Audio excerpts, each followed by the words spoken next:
Hello and good morning. It's just about morning, I guess. Why have I started this time? I've not thought about having lunch, have I? Oh, that was a mistake. Yep. Hi, welcome to the stream. We're going to go over. Let me pop it in the chat. Actually, I'll pump up the jam. There we go. Pump it up. We're going over this. So let me just add it there. And we're on part. What part are we on? 5, I think. So the idea being is we're basically doing a journey to monad transformers. And if we look at the code, is that I can't work out. Is that maybe my voice is a bit loud? Let me know if it's too loud, the voice. I keep adjusting. But something that I have got sorted, I'm able to start a stream. There's like things happening straight away. I don't have to like adjust anything. So I mean, you know, going up in the world. See? Before you know it, something else. Right. So yeah, so we were going over the journey to monad transformers, and then the idea being is we kind of like showed how map and fmap worked. So we were doing that side of things. Then we moved on to applicative, which is here. So we did some like applies. Then we sort of showed how we can go over those, and then we started going on to monads, which was like having a look at how we can pass values around. And then we built our own monad for either. So we started off at you know, just creating a data type of either AB with a tick, obviously. And then we created our own functor, applicative, and then a monad. So just demonstrating exactly how, you know, these work. and so yeah, if this makes no sense to you, you might have to go back, I guess, and check out the other ones. I don't know why I'm like adjusting it like it matters. Yeah, and then we demonstrated how we can use the monad to get access to different things. So like here we're passing the either, and we're able to grab bits and pieces, and then we're returning. If something fails at any point in this, we return a left, and then at what error message at what point. So that's kind of interesting. Then we did some environments. So then we started looking at, well, how do you pass environments round without any sort of monads, which becomes a bit cumbersome because we're always passing a value round, when really there's only one function that uses that value. So then we started looking at, is it here or is it before? Yeah, well then we started looking at the reader. We didn't write code because a lot of it was just like pseudocode, so we didn't really write much. But if I go back in time, have a look here. Yeah, so the examples with monad was state monad. Yes, we had to look, because before we had to look at reader and then writer and then state, which state monad just made a lot more sense than doing reader or writer on their own, because you get both out of state. And then we didn't code any of that stuff. We kind of just looked at it, because if you can look, a lot of it was like pseudocode, and the idea being is we were attempting to make a little game, and it had various things that were going on, and every time we were passing around this state with game state in it, and then we were showing that you could use get and this one is actually on the, is this one just on the reader? I think no, it's a state monad. So get roll dice, where's the put? Anyway, maybe it doesn't do it here. No. So anyway, so we do a get, and there should have been somewhere we put it. Put. There it is. Put. So we saw get and put. So when we get something out of the monad here, because when you have something, a function that's within a monad, what you essentially get is access to that monad, and for us it's game state. So within here, you're able to get the current game state, and then do things to it, and then at this point you're able to put it back, and then you'll see that we return next, which is property. So that's how. So basically in game state you can have any value in there, and then they basically had the game state like this, and then we were just accessing any of these, and putting them in and back and in. So it's it kind of like functions like a global variable-ish, but it's not, because you're able to grab things and put things in and out of it, and then if you can only do it it's in a safe way the way it does it, basically. I think that's the way. So the next step was monad transforms. So we're kind of there, I guess. I think there's another one after. Let's have a look. What's after? There's a part 7. I think that's like the laws of monad. I don't know. We'll do that, but we'll look at this anyway. And then I might have a look at if there's I think there's another repo with more monad transformer stuff somewhere. Yeah, we'll go through this, and then I'll, if depending on what time's going down, we'll see if it's worth. Let me just switch this quickly, because that's a bit annoying. There we go. I've opened a second screen. I mean, seriously. This streaming games on the app. The only thing I need to do is sort out a schedule. Still, I say it every time, but I do, because it would mean people would know when I'm about to stream and have some sort of a... But what I do is I just stream whenever. Which means most people don't know when I'm streaming. I've not even put it on Twitter. Maybe I should do that. Let me just do that quickly, if I can find. Let's have a look at Twitter. You can watch me do some Twitter. Streaming. What are we doing about monad transforming? Actually, I think I can just do some of this. There we go.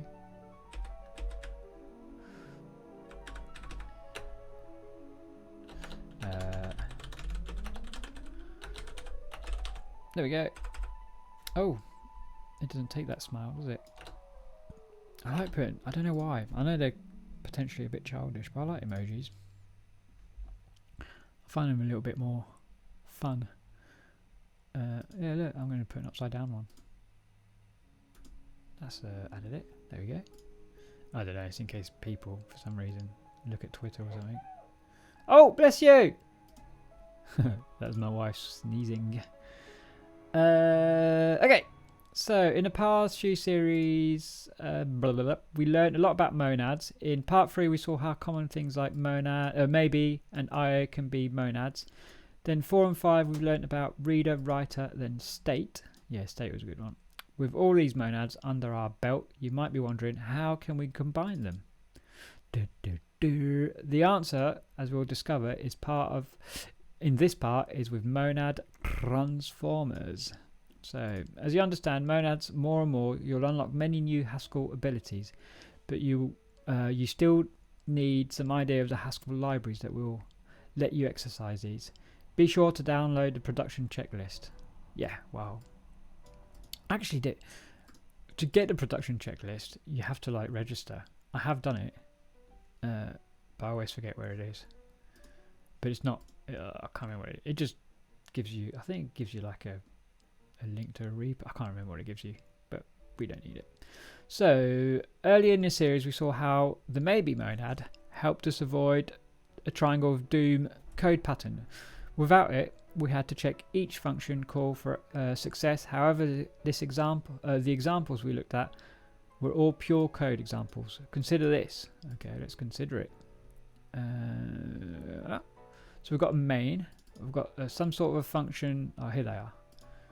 So we've got a function that's read username. So that does IO. You can imagine, I guess, these would be like calling a database. Yeah, read username. Oh, it could actually. It could even be like from. We could pretend it's a CLI, as in what is the abbreviation for CLI? I don't even know. Anyway, oh, I'm having a brain freeze. Brain freeze. Freeze. It's a terminal something app. I've just lost it. Anyway, yes, let's pretend it's a database. So it's grabbing information. So let's have a look. Read username. Well, if we look, that's an IO. It's like it's a monad, but it's returning a maybe string. So if we look at that, oh yeah, so it's just getting it from a terminal. So it's doing a get line. There's always a capital I on the line. there was like that. The other one I saw yesterday. It's lowercase. It should be get line, and that gets something from the terminal.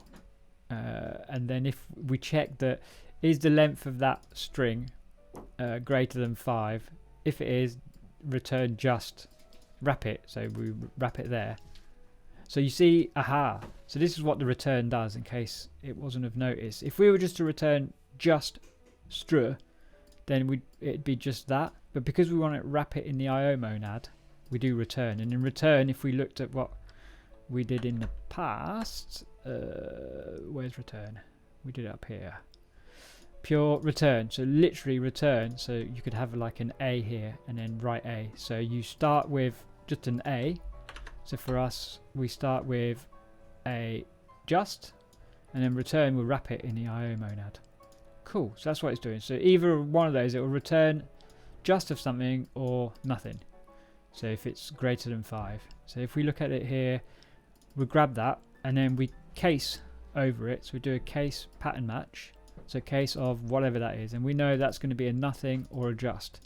So in a nothing case, we're just going to print invalid username. This is back to the terminal again.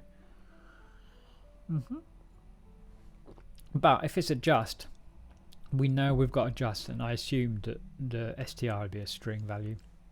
And then we want to do, and then at this point, we're doing read email, which is another, IO action.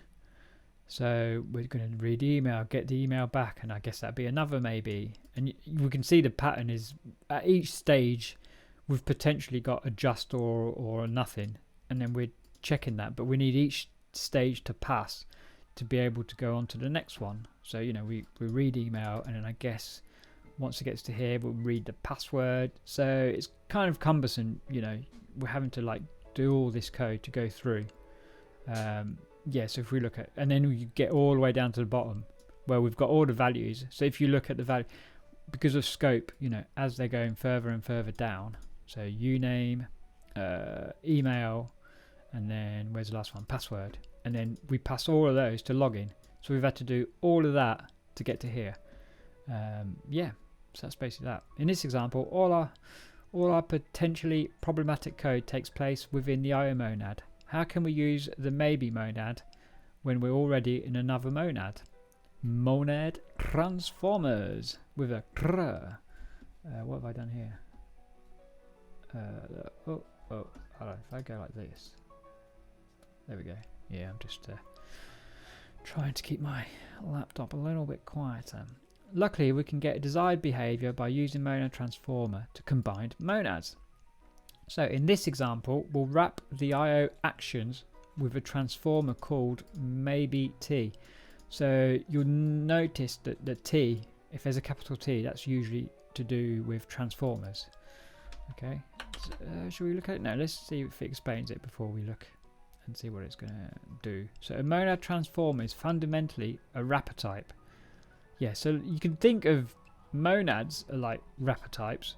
You know, like in this scenario, you see how we wrapped the just with an IO monad. Well, this is a wrapper of wrappers. So MC. Want to become famous? How do I like... I need to sort of block that, don't I? When people say they want to... where's my things? Show mod icons. I don't know if that does it. Timestamp. Delete messages. Brief. Details. Hide deleted messages. I don't know how to delete them though. 8 messages were deleted by moderator. Oh, hold on.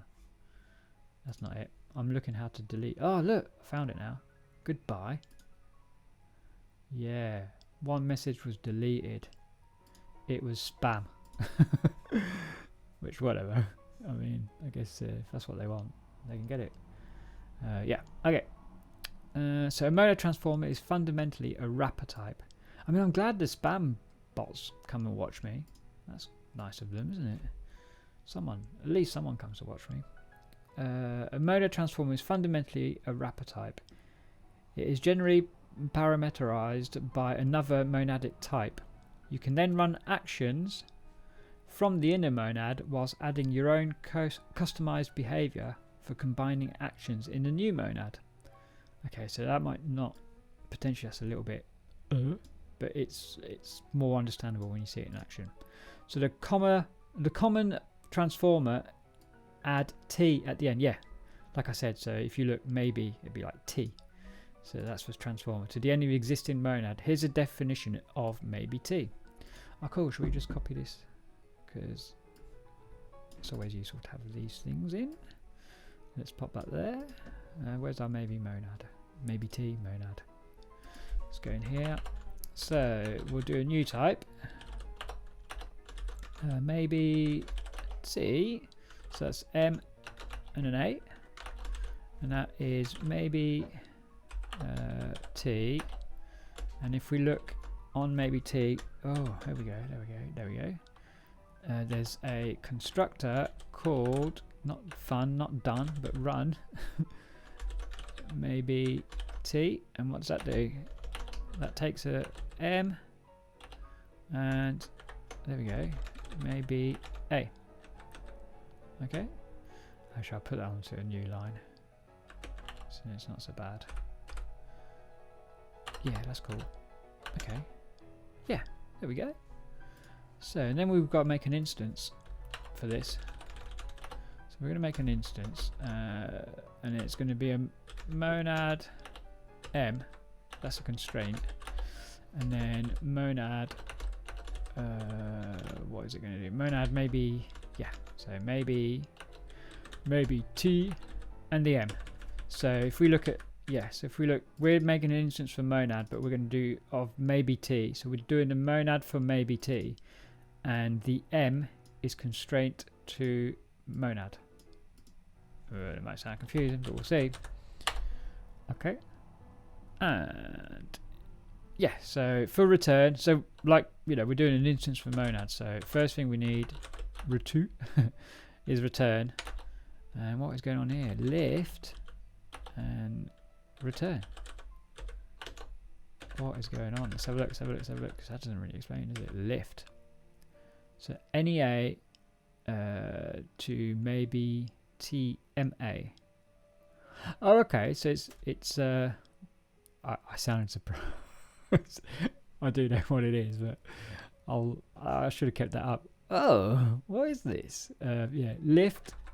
So we're basically, if you look, we're just wrapping the maybe T around the A in such calls. So return will do the A. Sorry, if you look at the very top right hand, that's where I get my documentation info.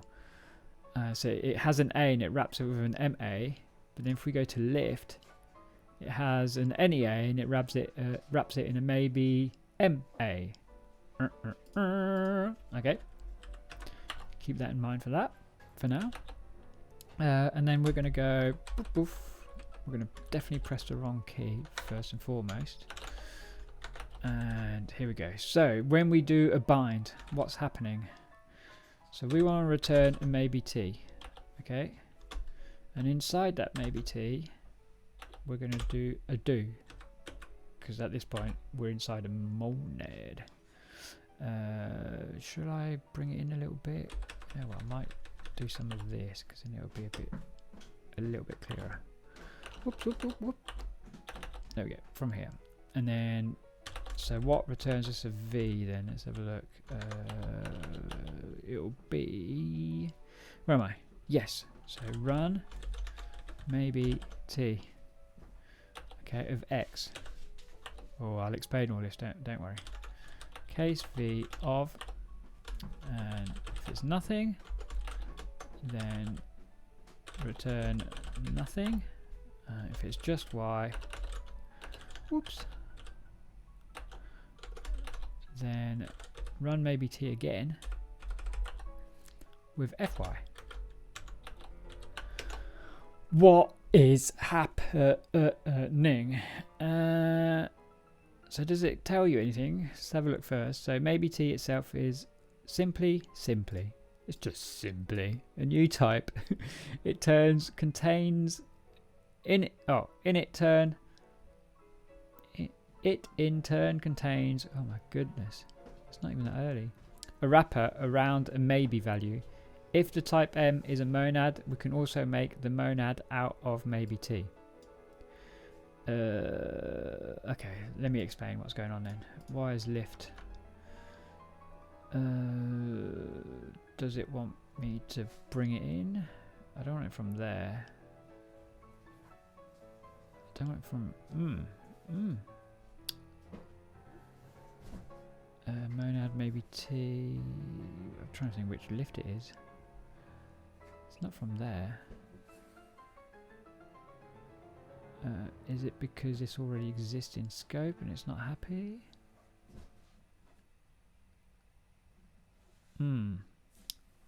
Because that lift should be from, let's have a look. We'll go over here. We'll go to make it a little bit bigger. Zoom in a bit. Maybe T. There we go. Because that's supposed to come from here. I thought the lift came from in here. Hold on, I need to zoom in, don't I? Oh my god, that's potentially I've zoomed in a little bit too much here. Search, lift. Where are you? Oh, maybe. It's not playing a game, is it? Let's have a look. So,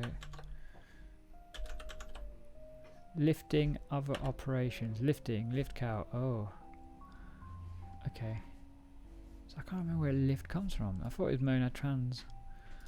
Maybe it's just, maybe it's because it's side maybe. So if we go back, and then we look for monad trans. Oh, they're all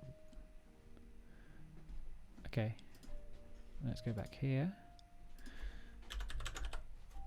Let's look. So this should be it right there. That's the one. Technically. Yeah, there's lift. Okay, so it was in monad trans. Oh, it was in class. Okay.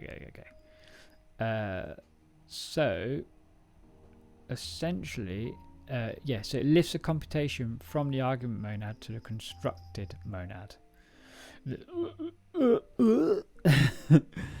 I need to bring this in as well, don't I? But except I haven't got this, so I need transformers. Let's just do this first. Let's have a little look, and we'll go down here. We need to bring transformers. Not going to work otherwise. Being that we are using transformers. Do some of this.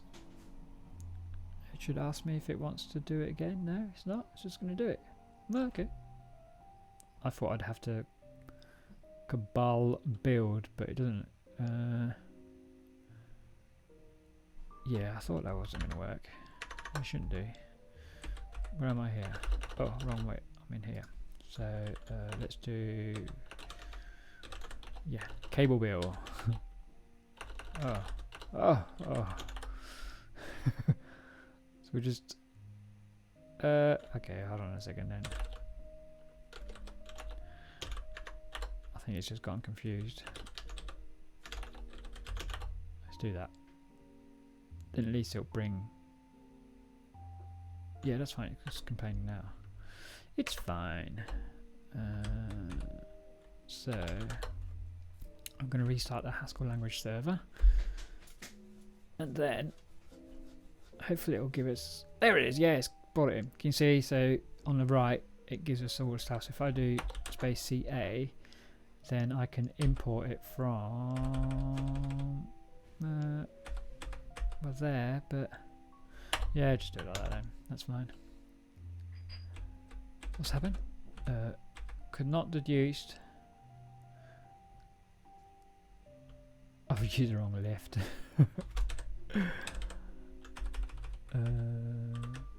Look, let's just do this.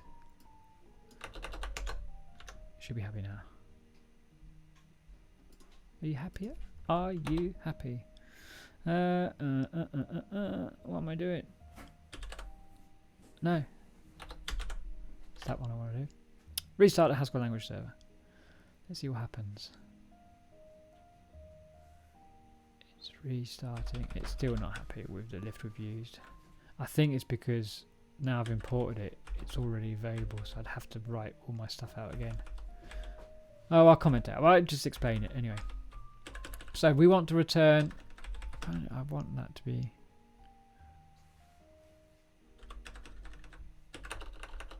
I think it's because it's in scope, but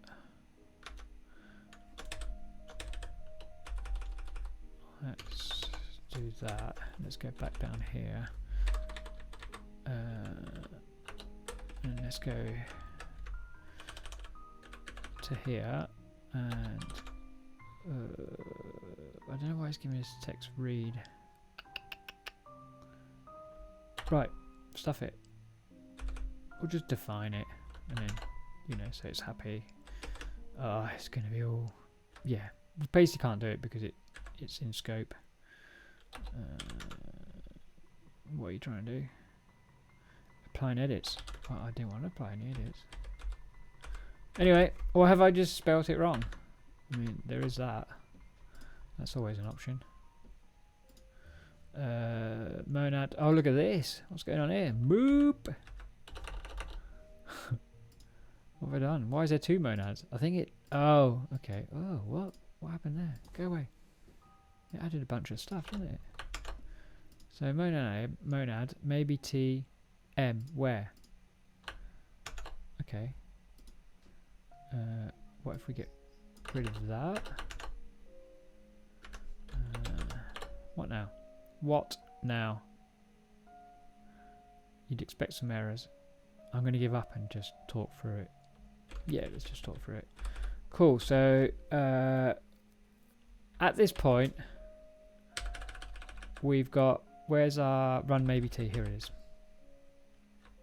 Okay, so if you look at a run maybe t, it's swapping things around. So it's getting a maybe of a and m. So let's have a look. So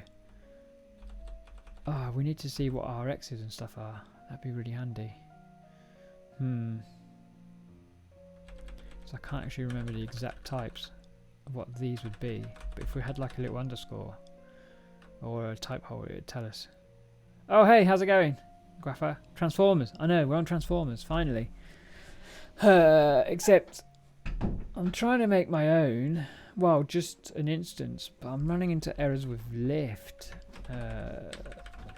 Because I guess I need lift, which I need to bring in from the monad transformer library.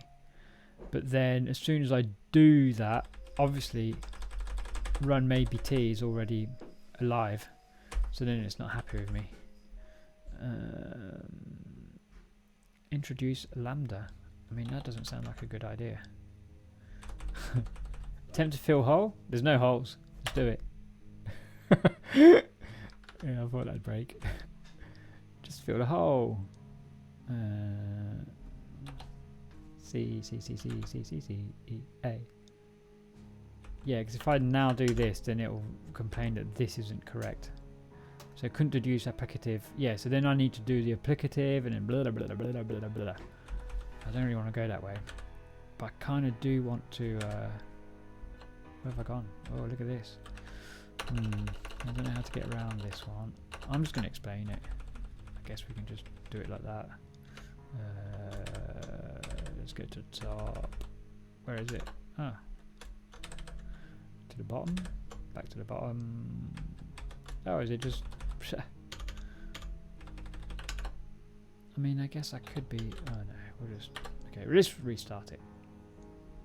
We're restarting. Doop. Okay, it's going to complain. Well, we know with this, we know that... oh, does it show you how... Yeah, oh, cool. If we look at the types, look. This is handy. We could just use that. So we can see the types of what they're going to be. Ah, handy, handy, handy. Cool, so we know the left... So x is going to be a maybe t of ma. The f is going to be a function that takes an a and returns us a maybe t of mb. And then we just want to return the maybe t mb. So we want to pass that a into there. Okay, so from the x, we need to get to that a. So when we do run maybe t, the v at that point is going to be inside. Yeah, that's going to be the a, which is our maybe of something, isn't it? So that's why we can case over that. Yeah. So we at this point we've just taken the a out of the maybe monad, and then by using our run maybe t. So that's the monad on the left, or a monad transformer. And because there's no technically you can't get to the value when you have two monads, so this is why you have to use a transformer, because it has an extra layer of wrapping. So then when we run the maybe t, which is here, m maybe a, yeah, so that returns us, so that gets rid of the outer scope of the maybe, which is there, the maybe t. So then we're given back the m of maybe a, and at that point we left bind, so we then unwrap it some more, and then we get left with the maybe a, so the v becomes maybe a, and we case over that. So at this point we're trying to get the access of the a to pass it on to our next maybe t. So we case over it and we go, okay, well it's nothing, and then it just goes return. So return creates a whole new bunch of, well, it creates this, it basically two levels of wrapping, so lift and return. And it puts the nothing inside of it. Otherwise, we do the run maybe t again. Yep, and then we can apply our function, which is the f, which is this one. So that expects an a, and then we just pass it the y, which is an a. Maybe we should have called it. We should just name that a, shouldn't we? That'll look a little bit nicer. It'll fail anyway, but so that's the idea. It's the ability to pass monads around. So if we look, we actually, the value, we're just passing the inner value from one monad into another. Yeah, if that makes sense. We'll comment it out. So that isn't it. Yep. Let's see what they say. So the maybe t itself is simply a new type.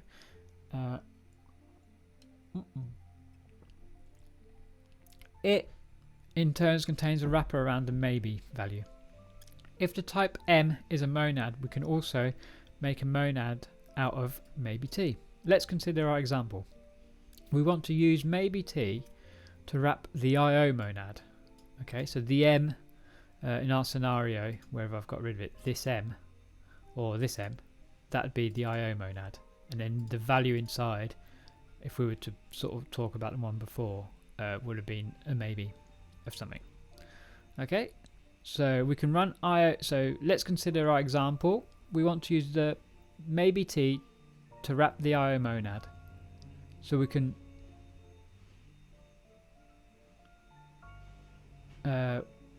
you were trying to implement your own lift function.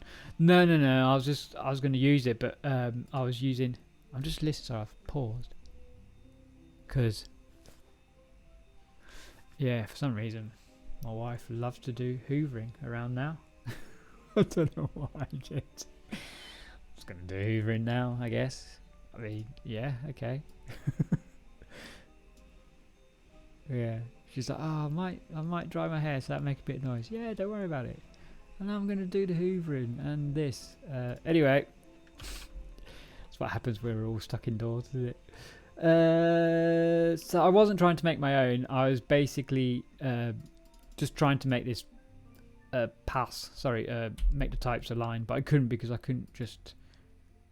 Once I needed a lift that was part of the trans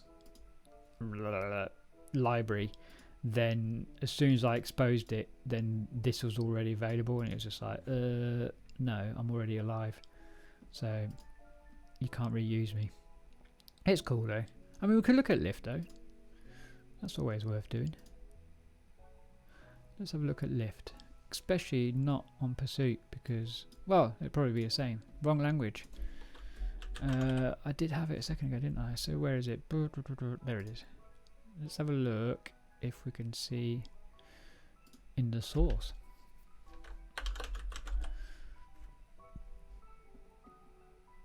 So there's lift, and then we'd have to look at how lift is implemented with maybe t. But yes, you can see we've got an MA. So there's our monad transformer. There's a T. We've got an MA, and then the lift literally is very much like return. It just wraps the T around our MA. Yeah, which is similar to, well, if you look, lift.return is equal to return, if that makes sense. But yeah, that's what's happening. So essentially, you can see lift as we've done our stuff. Let's rewrap it all into our monad transformer. So that's basically what's happening there. And what else was it showing? Because have I gone a little bit too far? Hold on, we were looking at that part, and we were just going about to look at this part next. So we want to use maybe t to wrap the IO monad so we can run IO actions. This means our new monad is maybe t IO. Yeah, so that makes sense. So maybe t IO. Our three helper functions all return strings. So they each get the type of maybe t IO string. So really, when we were looking at like reader, reader or state, whatever, and then whatever we would return. So that'd be like state would be the type of state, and then what we return. But in this case, that's maybe t. We're doing some IO and string. So to convert the old IO code into the maybe t monad, all we need to do is wrap the IO action in a maybe t constructor. What's happening here then? So we look. So we do a type of maybe t IO. So if we look at the example before, it was, well, but I guess it was nested, wasn't it? So that would be inside. That would have been the type inside. But in this scenario, we're up here. Okay, and then we do a do. So we get line. So this, oh, okay, sorry. This is the individual functions themselves, isn't it? So we do a get line, blah, blah, blah. Very similar. We're looking at the length. Is it greater than 5? Then return or return nothing. Cool. Okay, and I guess those will do exactly the same. Okay, so we know, yeah, it's, but why is that? Hold on though, because if that's string, shouldn't it be maybe string? Because look, we're returning just. Okay, we'll read on. So I'm a bit, I think that type's wrong. Now we can wrap all 3 of these calls into a single monadic action and do a single pattern match to get the results. We'll use the run maybe t function to unwrap the maybe value from the maybe t. Yes, I think. Oh, sorry, I didn't see maybe t. Yeah. Sorry. So maybe t itself is like a maybe monad. So hence we can. Yeah. So when we did maybe monad inside, yeah, derp. I was thinking for some reason that was what counting, but it's not. So now we can wrap all 3 of these. Blah blah blah. We'll use run maybe t function to unwrap the maybe value from the maybe t. So we do run maybe t. Oh, okay, that's cool. Yeah. So we do a run maybe t, and then inside of that, we're doing all the monadic actions. So we can do the run, this one, read user, which we know returns us a maybe t of IO. Okay, so because we're on run maybe t, we're taking the value out, so maybe creds. So what does that return? So that returns us that, and that's wrapped in a maybe t IO. Yeah, so basically we're saying from within here, all of these are IO actions, and that each one of them returns us a string. So we're calling it, and then we get it back, and then we take it out, and then we've got these values at the end of it. What does the maybe creds do? Nothing or just? Oh, okay, yeah. So we've got these values. So we return a tuple, and that's still wrapped in maybe at that point. Well, it's wrapped in a maybe monad. No, maybe t. Yes. So at that point, we're returning everything on the maybe t. So this should still be wrapped in the maybe t mon. Is that still wrapped? No, it can't be. It must just be a nothing. So that must just be a, yeah, because we've taken it out. Oh, okay, I can't. Let's go slow down. Let's slow down. Oh, I wish I had the types, because then I could just show. It's kind of like a little bit harder to explain when you have it like this. But we can imagine that once we're in, so run. Let's have a look. Where's run? There it is. Okay, so that's basically MA, and it's the M's on the outside, the A's on the inside.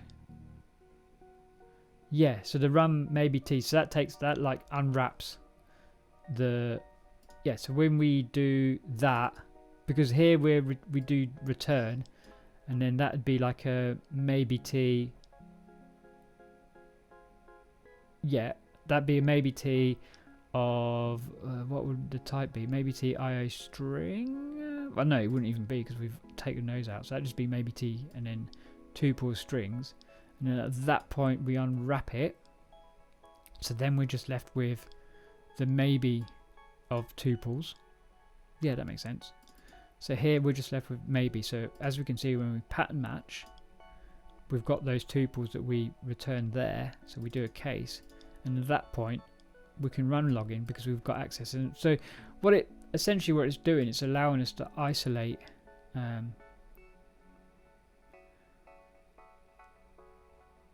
so there's where it does the unwrap. Yeah, so it's, yeah, so it's 3 layers. So it'd be, so at this point here, it'd be maybe T IO maybe string. That's, so it'd be like maybe T, yeah, IO string. Stop saying maybe string. No, it is maybe string. Yeah, it would be maybe string. And then we unwrap it, so it'd be IO string. And then we left bind, so it'd just be maybe string. Yeah, that's fine. And then once we've got maybe string at this point, we can case over it. So yeah, so this area here is essentially we're isolating and we're doing all of our maybe IO stuff in a little section in our function, rather than having to nest one after the other to get all our values. We can just get them all and then return them here. Left bind. Oh, thanks for the follow. I like trying to pronounce these names because it gets like mega confusing, doesn't it? Adjunsit. Adjunsit. Yeah. Thanks for the follow. Adjunsit. Yeah.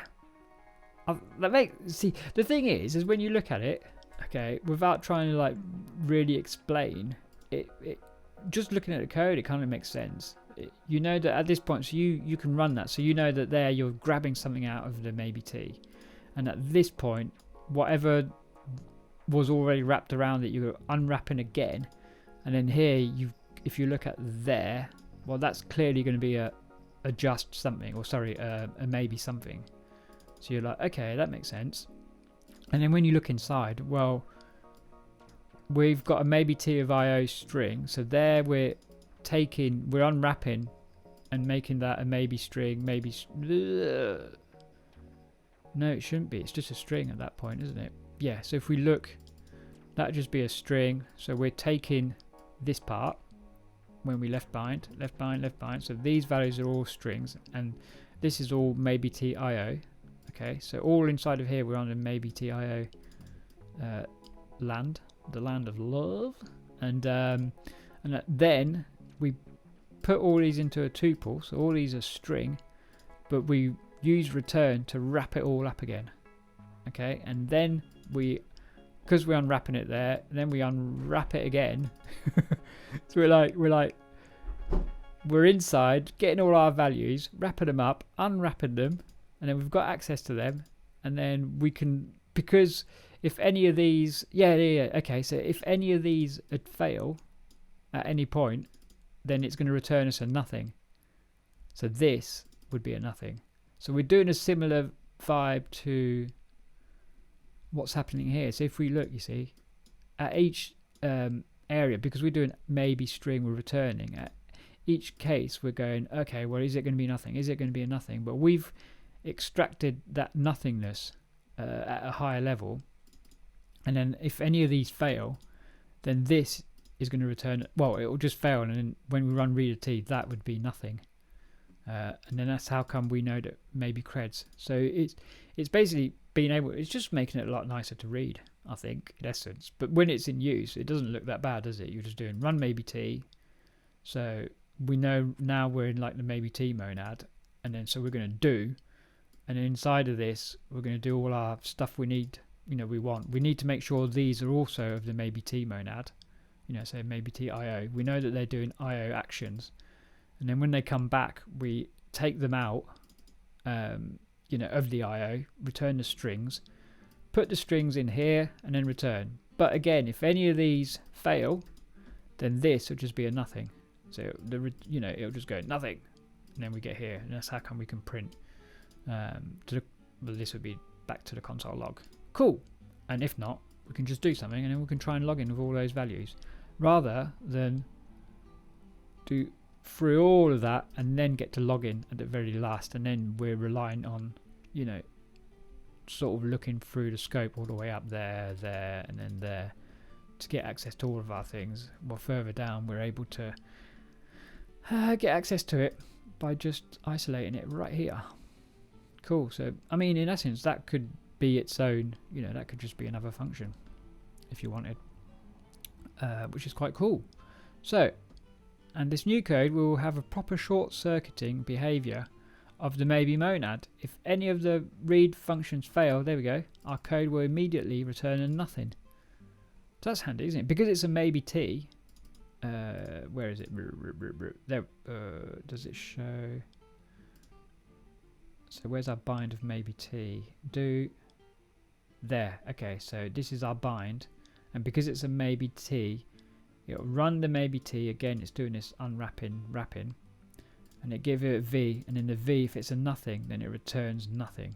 So that's what happens. It's with each one of these, it's doing that action here. It's basically saying, well, it's doing this case over each action, and that's how come it can return the value or a nothing, because it, and obviously keep in mind this is, you know, to maybe t, so it's only going to work the way that maybe works. You know, this isn't going to work with either. You'd have to have your own, a different instance for either, but that's how it works with maybe. So when you're dealing with maybe t, then you know that the values that you're wrapping and unwrapping are going to be maybes, and then at that point we can return a nothing. So it knows that if any of these fails, it's just going to return nothing, and then it'll short circuit all of this, and it'll be back here, and then we'll unwrap it, and then that'll be maybe of something.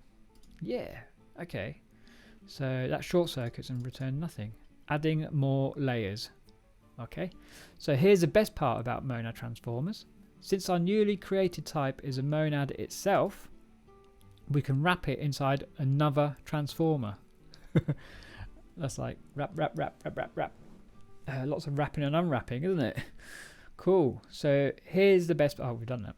We can wrap it inside another transformer. Pretty much all common monads have transformer type, in the same way that maybe t is a transformer for the ordinary maybe monad. Okay, let's read on. For a quick example, suppose we have an env, so our environment, type containing some useful information. My current code base has like 3 to 4 transformer wrapped. What, like nested? Yeah, I've got. Maybe I'll show it later. Is it here? I think I've got like a little, maybe not a too complexy example. Let's have a look at this one. Let me look where I do things. Oh, I've got, it's like it's kind of like a little bit of magic in this. Where do I wrap it? Oh, it's all wrapped in a reader T.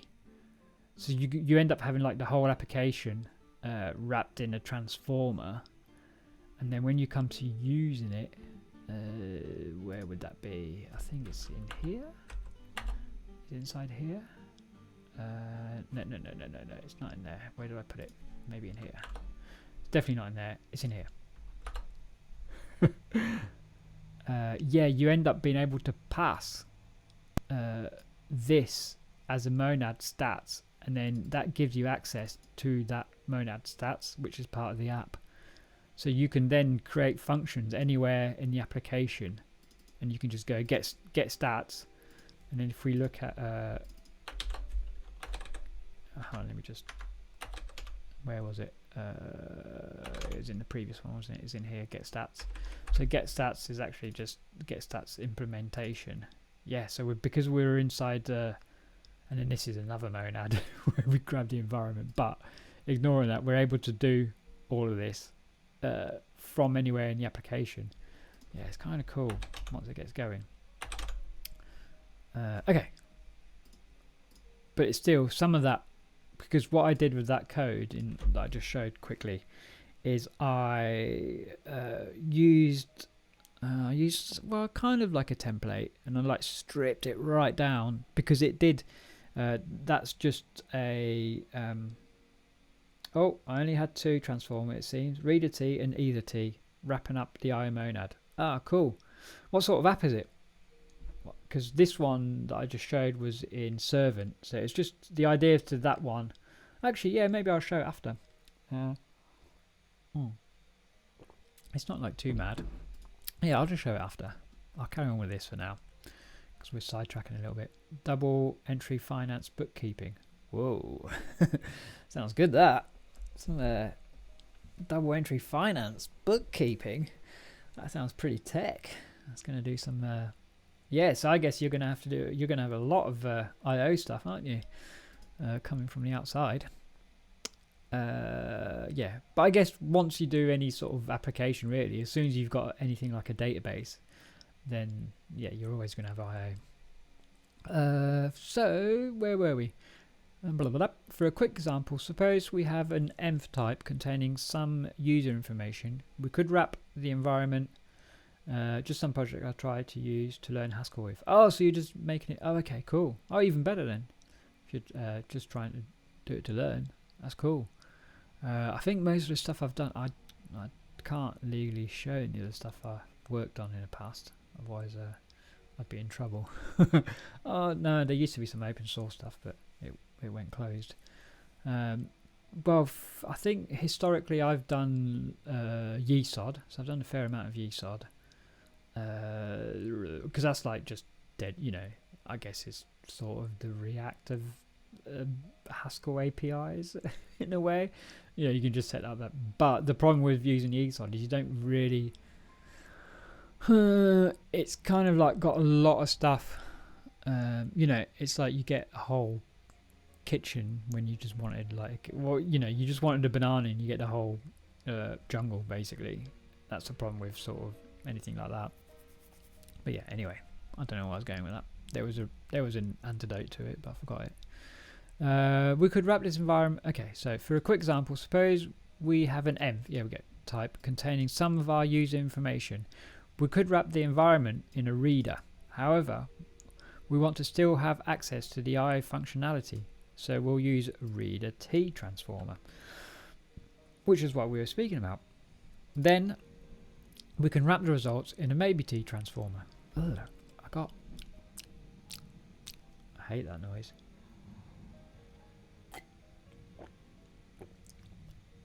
Dry mouth.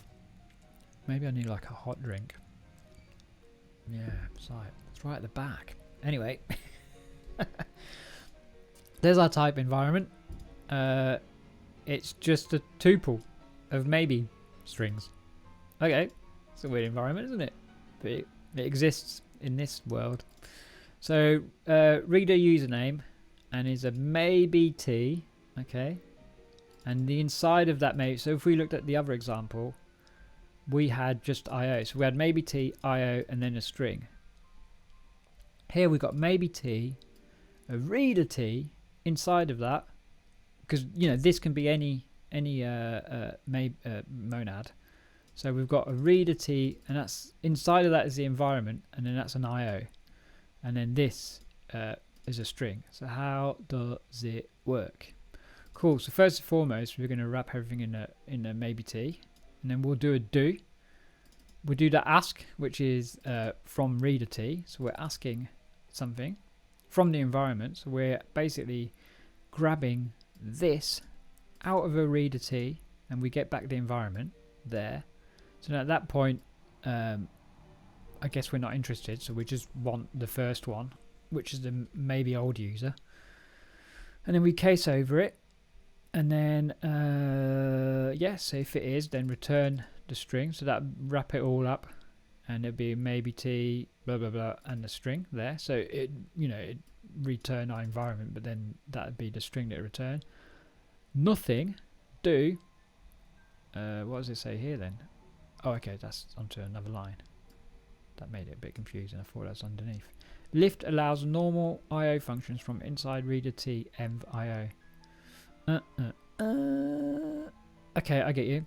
So from here, so we're saying basically, I'm going to look inside the environment and get an old user. Okay, so does an old user exist? And it goes, yes, if it does, then I'm going to return you the old user. If it doesn't, then I want to get access to the get line.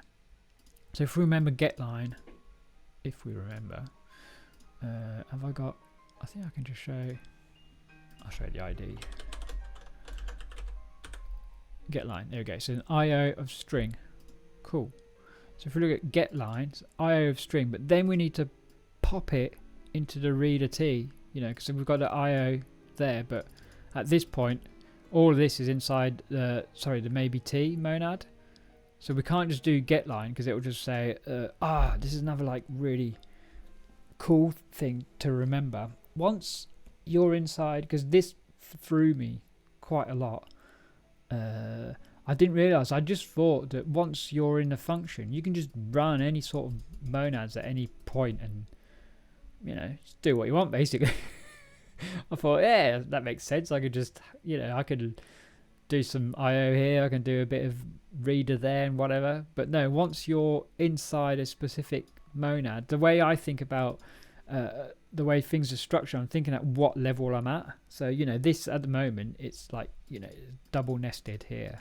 Yeah, so when we're around here, we've just, we still need to use a lift, because if we just get line and we're only returning an IO, we still need to wrap it some more to get access, and then only then do we unwrap it again to get the input, which kind of makes sense, because we want to wrap it so because we're inside the maybe t, and then unwrap it to get the value. Okay, so then we get it'd be a string, and then we're checking if it's more than 5. If it is, then we re-wrap it all up. If it's not, then return nothing. So we're going to be in the maybes, which makes sense because it's a maybe t monad. Yeah, so that could be either nothing or it could be the string. So essentially, this is doing multitude of things, which, if we were to look back up here, I mean, we're essentially having that bit can happen within the function now. So if we look, I mean, if we were to take that line off, it's a lot nicer. So we want to wrap everything back up in a maybe t, yeah, and then we're now in a do block. From this, we're going to ask, because we've got access to maybe t, we're going to ask, we're doing the ask on reader t.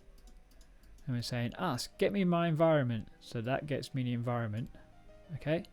And at that point, we're going to case over maybe old user. If we look at the first value is a maybe string. Okay. So we've just literally grabbed that out. We've popped it there, and then we're saying, okay, is it a just? Well, return that string and be done with it. And then we'll return everything wrapped. And then there's our string there, and return will just push that all back to how it was. If it's a nothing, then we'll do something else. So another, that's handy. If it's a nothing, then do something else. No, we'll put another do block, and at this point, so from the lift allows normal IO functions from inside the reader t. Yes, here we're inside the reader t. Okay, so if we get line, we want to do an IO action, but we're inside, so we have to lift. We can't just do that because that just return IO. We need to then lift it to make it into the reader, and then when we left bind, we get the input out, which is the string. This is the bit you need to get used to. It's just here, that lift. That lift is really important, because it's just saying, because that's where you'd run into errors. You'd be inside of here, and you'd just be like, okay, well, I'm just in an IO monad. I just need to run it as as long as I return, as long as I do return of whatever, I'd be cool. But this would throw you, like, it'd just be like, what? You'd get errors, and it just wouldn't make any sense. And I can't reproduce it. Well, I can, but it would just take some effort. Or can I? Maybe I can.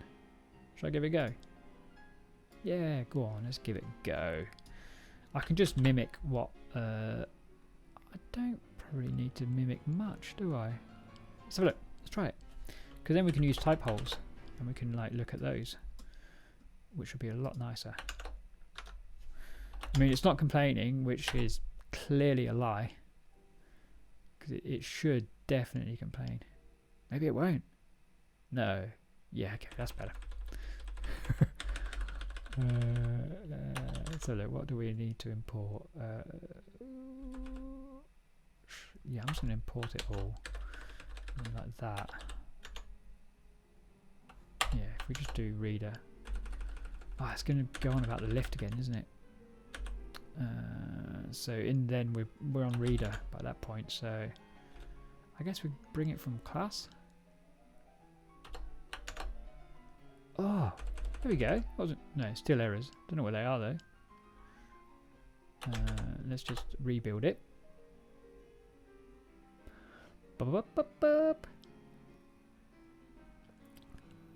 Okay, so where are you, errors? Where are you? Well, that's good. It doesn't actually show you, does it? It could match maybe string with... I mean, thanks. That's useful. What's it? Maybe string IO. Oh, okay. Why is it not happy? Have I used the wrong lift? I don't think I should be using the wrong lift. Let me see. Yeah, this is the only thing. It's like you get these error messages, and then so let's read it thoroughly. Couldn't match the type maybe string with that, which is clearly a string. But obviously it's getting an issue, so I'm assuming it needs some sort of a type somewhere. So expected type maybe reader env.io string, but we gave it the actual type is, whoa, it's not a very good type, is it? Maybe t, reader t, maybe baby.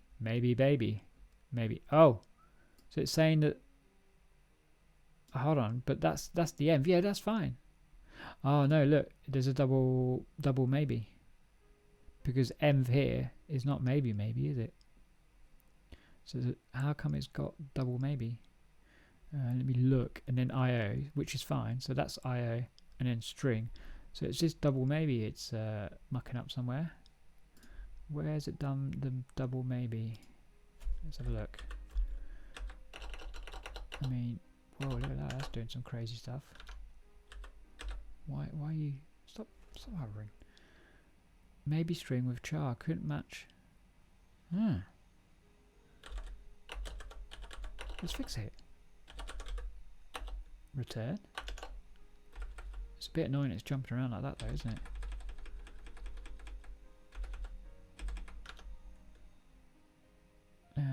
We've literally copied it, so let's reload. Relight my fire. That is my only desire. This is what happens. I'll sing once something doesn't quite make sense. Because if you look, it just basically gives you the whole function, which isn't too helpful. Okay, well we can break things down if it's not happy. Let's have a look at some types we've got available. So at this point, string is string, okay. Maybe old user is maybe string, that's fine. Read username. Oh, where's it doing read username? Oh, that is the function we're in. Nope. Okay, that's fine. So here it's just saying you can literally replace it with. What did it just return string? Oh, is it because? Well, here it says it needs to be just or something, which doesn't feel right. But it is right. Was that the error? I think it was, wasn't it? I mean, how are you meant to learn? No, it can't be right. It's got to break. I've got, high optimism that it is right. It is right. There you go. There's an error. Error in the code. That's good. Yeah, that's what I thought it was throwing me. I was like, why isn't it? So it's here. There's the error. It needs to be wrapped in a just. Because this is why type holes are great. Because look at this. You go there and it's saying, well, at this point it needs to be a maybe of something, which is what we're doing here. But we just return string. So it was just like going, you're returning us a... Yeah, so it was getting dead confused. Oh, I'm quite stoked with that. Yeah. Okay, well we've got this working, so now we can look at types, can't we? Which is even more useful. Let me just close some bits up, so then we can just see it a little bit better. Oh, nice, nice. That's cool. So have a look at what maybe... So here, that's a maybe string. Cool. So it's just taken the... So when we're in maybe t, does it give you any information? No, it just does that. So we've got access. So this is what we're returning out of the read username. And at this point, we're asking... So we're inside the monad. We're inside here now. We're asking to get the environment, which is this. And then it's going to return us that, which we look is a maybe string. Cool, cool. We're following it along. And then from here, we're going to case over it because we don't know, you know, if this is going to be a nothing or if it's a value exists. So if the value exists, then we're going to wrap it all back up. So if you look, return takes an A and we wrap it up with an MA. Okay, so we'll do that. And then we'll have the inner value, which is a just string. Cool? Because at this point we're in a maybe T, that expects a maybe of something and then string. Okay? If it's not there, so we've got a nothing. Remember, we've grabbed this value out of the reader monad and it's a maybe string. Yeah, so if we've got a nothing, then we'll do another do. And at this point, we're in the IO. Here, we want to be inside the IO. We want to do something IO within all of this, which normally it'd be a pain in the butt. But with monad transformers, this is what it gives us the ability to do. So we do a get line, which we know if we look at get line, look, that returns us IO string. But because we're inside, I think, is it because we're inside reader T? Yeah, we need to wrap it back up. Because at this point, that'd just be IO string, but we need to lift to go bring it into the goodbye. Bring it into the context we want, and then we left bind the actual output off. So to run an IO function from within here, we need to use lift. And another one you'll see a lot is lift IO. So this essentially is the main trick right here.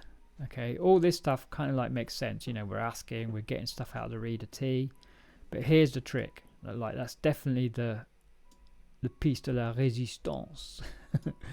The fact that we're able to do an IO action inside, that's what a transformer is essentially. We're able to do one monad inside another. Yeah, sort of. And then by left bindings to get that value out of it, then we're able to get the input, which we look is just a string at that point.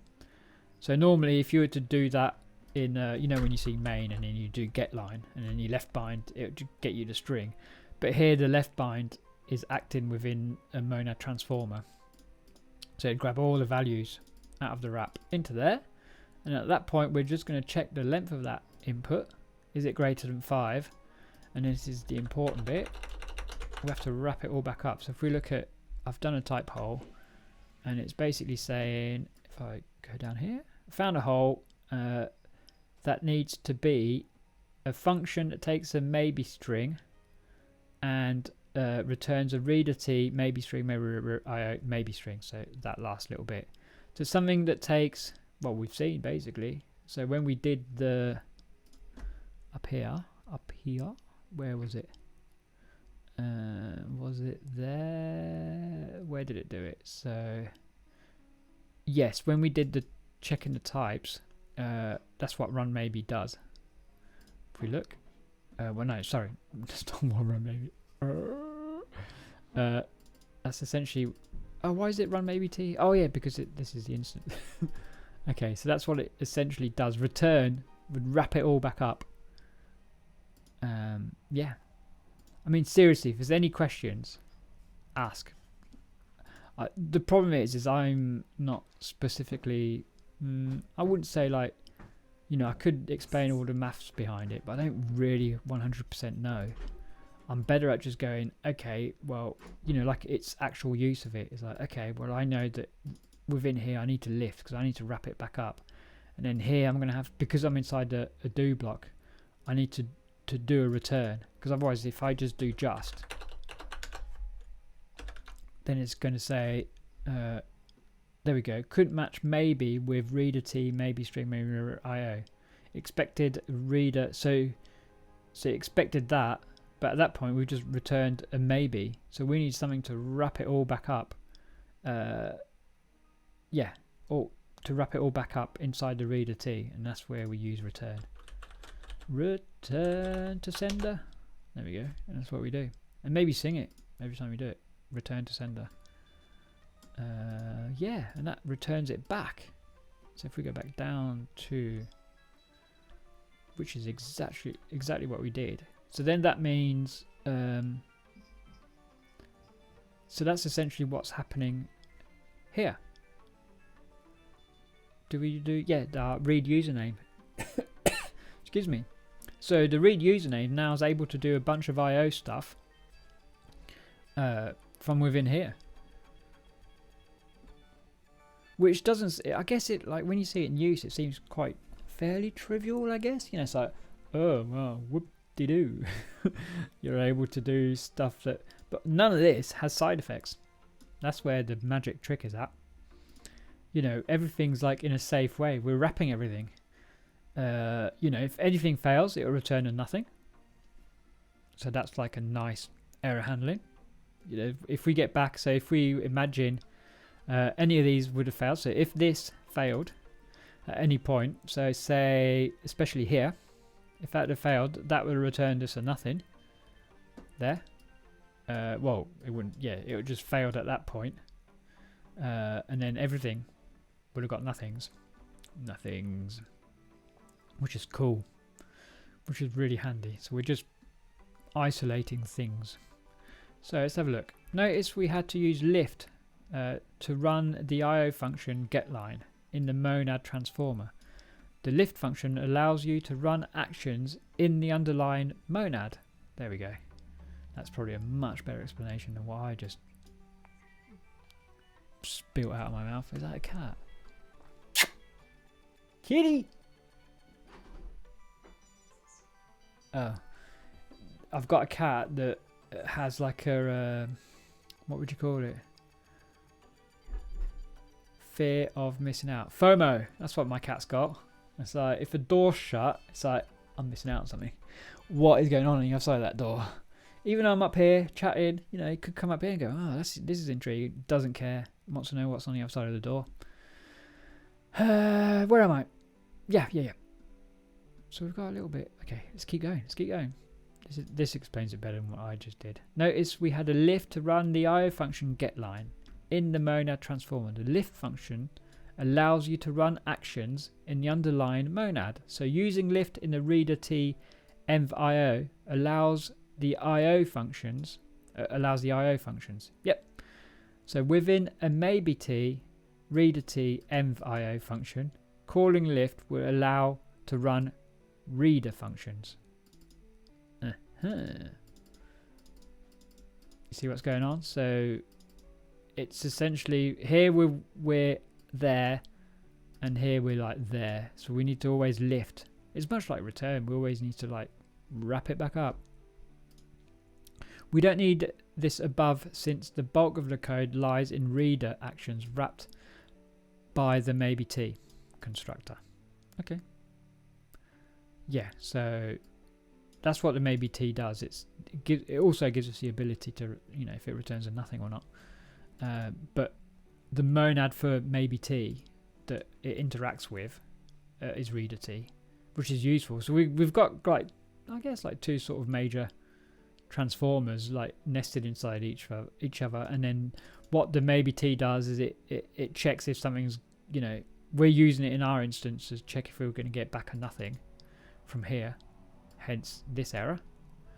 But then we also want access to the environment, and that's why we're giving maybe t the env. And like what Gaffer was saying, you know, you can then, if you wanted, this could be another. You could just nest them a few more. But yeah, I think sort of two, 3 layers. You know, you need to start rethinking how your nesting's happening. Okay, so where were we just reading there? Okay, lift, maybe t construct. Yeah, to understand the concept of lifting, think of your monad layer as a stack. Yes, that's what I was saying. What level are you in? What? So when you have a reader t environment IO action, so when we're there, so if we look at our type, we're here. So we're like a, you know, so maybe t's around, then reader t's inside, and then IO. So when we're there, action, imagine reader env monad on top of the IO monad. And then, yeah. So it's like a little cake, isn't it? It's like a cake of monads. Where was I? So Yeah, reader env. I need to like keep where I was. Right, let me turn this down a little bit. I made some more classical music last night because so I get around to being allowed to play classical music. I do repeat this because I should be proud of myself. Well, it's not that hard really. I've basically got a load of MIDI, and clearly because the music sheets of the classical music, because it's like above is it 70 years, 80 years? I think it's gone up to 100 years. But once things are above 100 years old, it becomes license free. I think it's less because I'm sure some of the what do you call it? Some of the old tracks are now you're able to use them license free. Anyway, so it's all license free as long as it's not a recording. Then someone can kick off and go, "Well, I recorded this. You're using my license." And that's fair enough. So what I've done is I've used all the MIDI, which is like the notes and the arrangement of the tracks, and then just put them inside my well, where is it? My DAW, which I use, which is not here. Oh, there it is, Logic Pro. And I've got like, because I used to make music, I've got loads of like synths and stuff, and I just plug them in, and then I'll just make my own classical music. And this is Mozart Piano Sonata number 11, by me. Well, no. I mean, I didn't do any of the hard work. I just added a bunch of delays and stuff and made the synth sounds nice. Anyway, back to this. To understand the concept of lifting, think of your monad as a layer stack. When you have a reader T env IO action, imagine a reader env monad on top of the IO monad. Okay, so imagine, yep, that makes sense. Does it make sense? If it doesn't, let me know. Imagine the reader env monad on top of the, oh, I've gone a bit burpy. No, it's like a sneeze then, it won't come. On top of the IO monad, an IO action exists on the bottom layer, so to run it from the upper layer you need to lift it up. Yes, we're trying to get to the IO, which is what this is doing, our get line. We're using the IO which is there, and then we need to bring it back because at this point here we're in reader, so we need to run the IO there. We need to lift it up one more to put it into the reader T, which doesn't necessarily seem too apparent by looking at the code. You know, it just, to me, I just think of it as like, okay, well, I'm kind of like, I'm at this level. This clearly is at this level. I need to put that into there to have any sort of access to it. So I know if I'd get an error, let's do that error. Is it going to give us? Yes. Okay, let's do this error. Where was lift? There it is. Let's see what the error is. We didn't do that, did we? I think that's the main idea. Here we go. So it says here, couldn't match the type IO with reader. So this is the type we've got, IO, but it expected the reader T maybe blah, blah, blah, blah, blah. So it expected this, it wanted it to be wrapped around the reader T IO to run. So it's just saying, well, you're only giving, you're only giving that little bit there. What's that? I want the whole lot, buddy. Like this. So it's like, okay, I've got to lift it, haven't I? And then at this point, you can get the internal value out by left binding, which might be sort of, might seem a little bit strange, but it's the only way to get around it, basically. Where was I? Lift function. Hold on. Am I going? Yep. You need to lift it up. If your stack is more than 2 layers, you can lift multiple times. So this is when I was talking about the fact that this here can then you can keep nested, so you can have another thing inside of here and keep going until you get the environment at the bottom or something, whatever it might be. So calling lift twice from maybe T reader environment IO monad will allow you to call IO functions. So if you wanted to run an IO function from here, see there we're like nested 2 down from here, you'd have to lift twice. Let's try it. Let's try it. P. That's technically what it's saying, so it better not lie to us. We'll see. We'll get like a nice There we go. So we're getting all sorts of crazy stuff going on here. Yeah, so it couldn't match type IO read. Okay, that's it. Oh, look. So that kind of gives us a bit of a clue. Expected type maybe T reader environment IO string, but we're only maybe IO, so we're like missing a layer. Okay. It looks like we're missing a layer. So we'll lift. Oh, it's just happy. Oh, I thought it was going to be 2 lifts at that point. No, because oh no, of course not. It'd have to be outside. Yeah. What am I talking about? It's we're inside the. As soon as we're in there. So how can we do it from the outside? Let's try that. Let's do a do. Do. And then I'd assume that works. Yep. And then let's grab this out.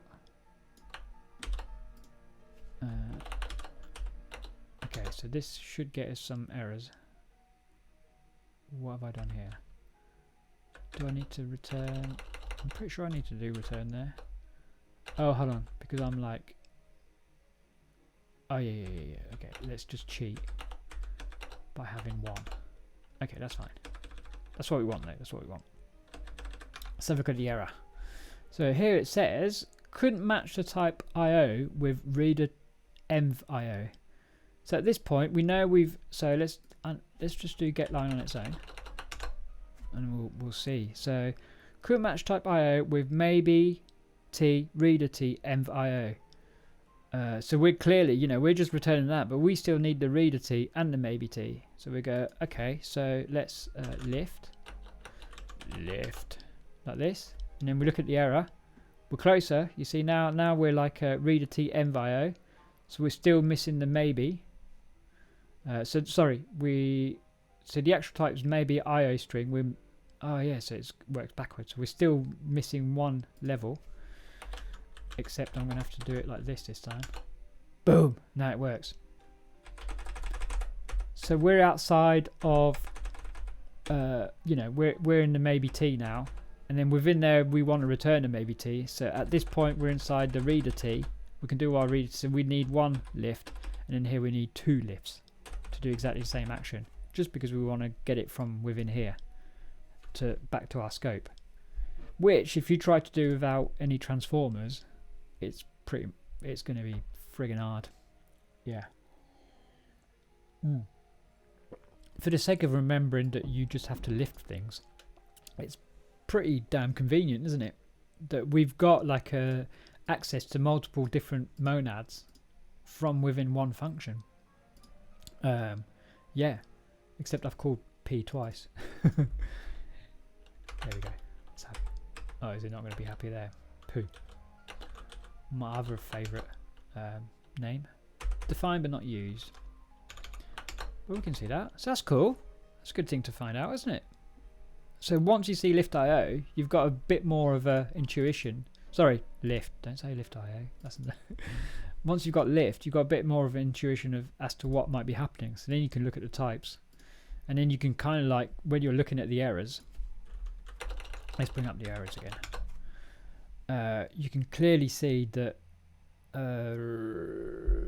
expected maybe T reader T IO string, but really at that right now we're only in maybe IO string. So our IO still needs a reader T environment wrapped around it. So you're like, yeah, why?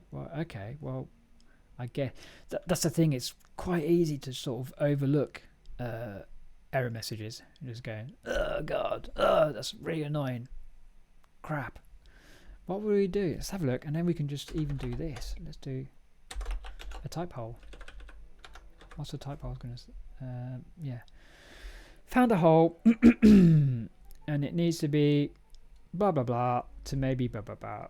Let's go. Okay. Will it give us? Look at this. Valid hole fits include left. It literally tells you what to do. That's cool, isn't it? That's the other thing I do. So any time I use type holes, I basically have a little look at the error. So first it tells me what it wants there. So here it clearly says it wants a function that does the TO IO string to maybe T there. I think Oh yeah, because it changes the value. So that's like a little bit, but you kind of see it needs a function that's going to wrap whatever you've got with something. It's going to return this as a type. So okay. Well, that doesn't make too much sense, from the offset, I guess. And then you can sort of look. Well, at that point we don't have anything, but it show you what you have. The relevant bindings here. So anything you've got in scope. At the moment we've got nothing in scope, so it's not well, we've got the actual function itself, but that's no good. And then it says the valid, and then the valid holds sometimes are useful, sometimes they're not very good, but in this case, bloody perfect. Valid hold fits include lift. There you go, just use lift basically. So then if we go isn't it not, oh no, I'm in the wrong bit. If we go here, and it's going to say replace with lift. There we go. Just do that. Thank you. Fixed it. That's cool. I'm impressed. I am impressed. I'm telling you, the Haskell language server is really like a massive improvement. I know that you got you had GHC, is it GHC IDE, and then I forgot what they were both called, but they've merged. Oh, is it getting a bit dark? It's outside. It's definitely getting dark out there. It's absolutely pissing it down out there. It's Britain. Shocking. Not had any form of no rain for, I think it's almost coming 2 weeks. Hence I'm doing loads more of these. Because normally I'd be out in a real well, actually I wouldn't be that far out, would I? Because you can't go out licking people anymore, so that's the end of that. Where was I? It's around here, wasn't it? To understand the concept, yes, stacks. When you have a reader T, blah blah blah. If you're stacked, you can lift multiple times. Calling lift twice from maybe T monad allows you to call the IO function, which is what we demonstrated it. So we were able to call IO from all the way up here by lifting twice because the IO monad's actually there. I mean, that's pretty damn cool. It's convenient to have to know how. Oh, to have to know how. It's inconvenient to have to know how. Oh, that's actually English. I just totally didn't read it right. It's inconvenient to have to know how many times to call lift. That is a bit, isn't it? Hey? So don't you worry to get to a particular level in a chain.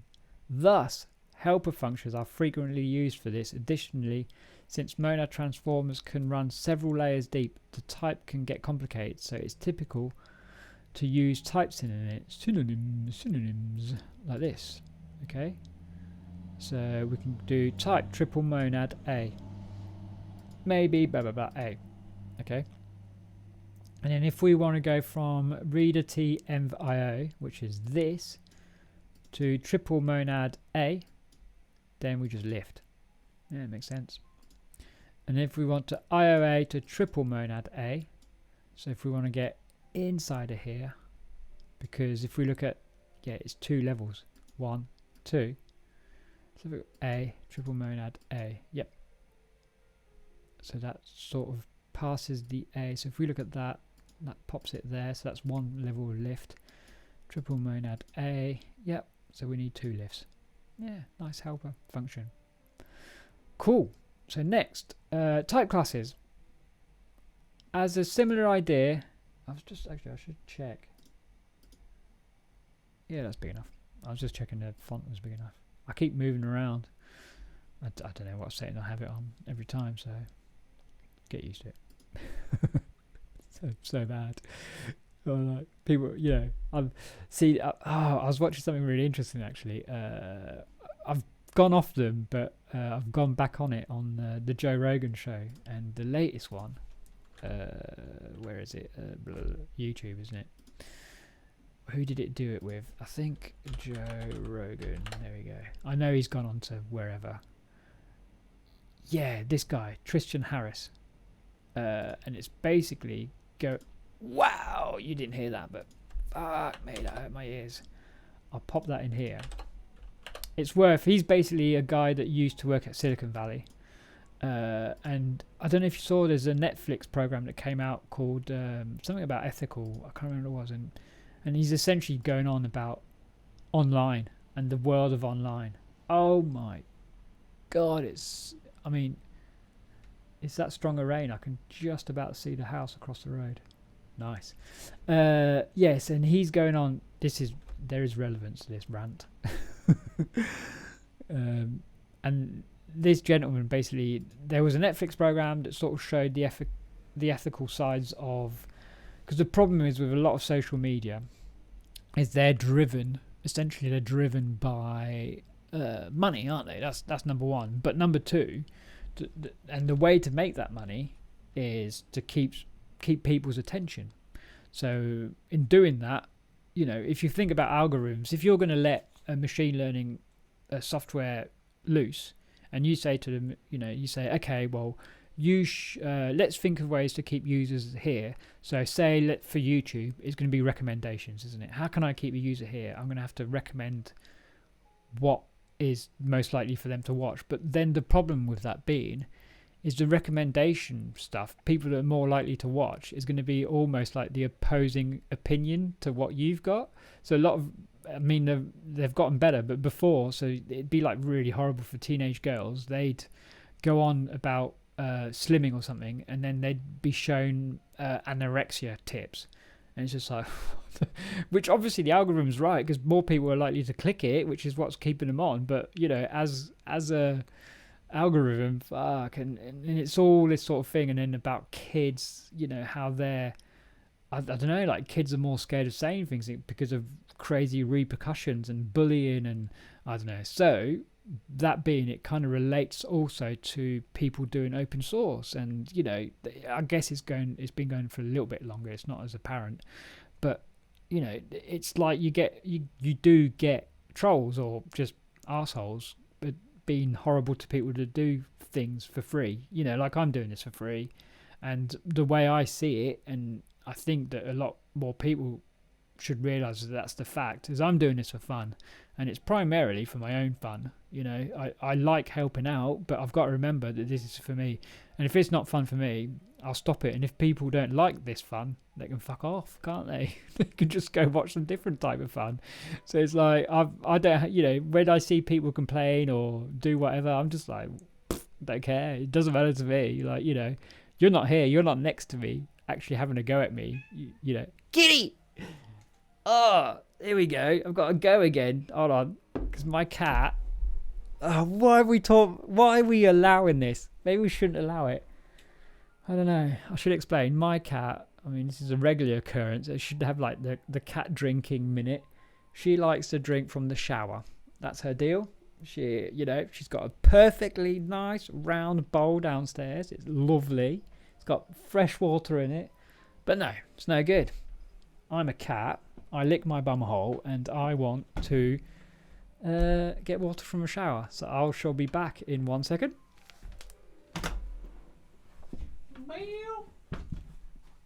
There you are. Off you go. Water in there.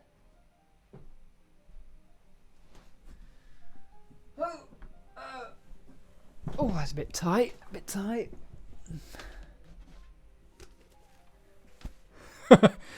Meow. Yes, it's my cat. Hi, lad. How you doing? What was I doing? I went to my cat. Okay. Oh, I've got to explain again. Sorry if you're already listening. My cat likes to drink out of the shower cubicle because it's an idiot. Well, it's not an idiot. We've allowed it, and now that we've allowed it, it's got to the habit of like, shower cubicle equals nice, clean water. So I'm going to drink from there. And then what she does is she stands outside the toilet door and just goes, meow, like that. That's really loud. That's as loud as it is in my ear too.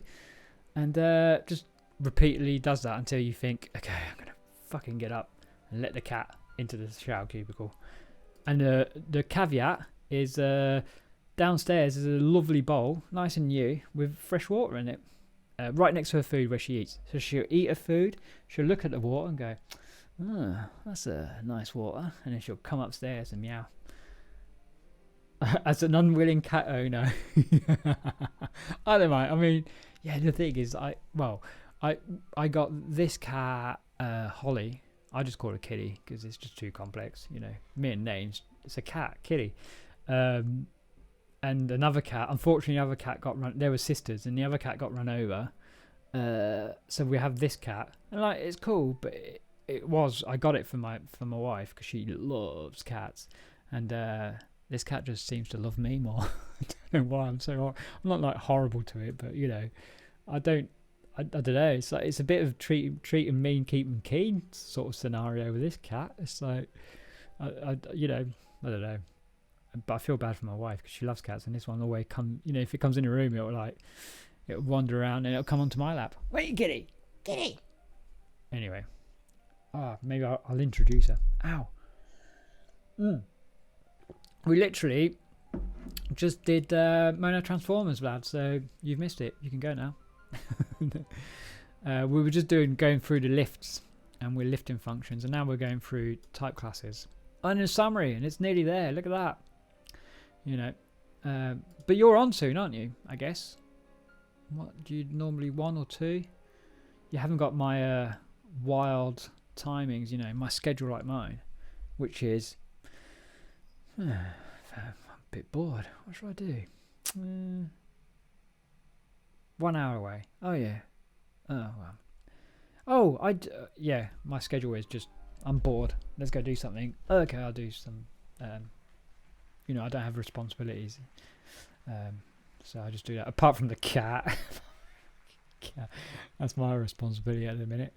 What was I going to say? I was going to say, oh, you know, the raid thing. I did check it and it was ticked.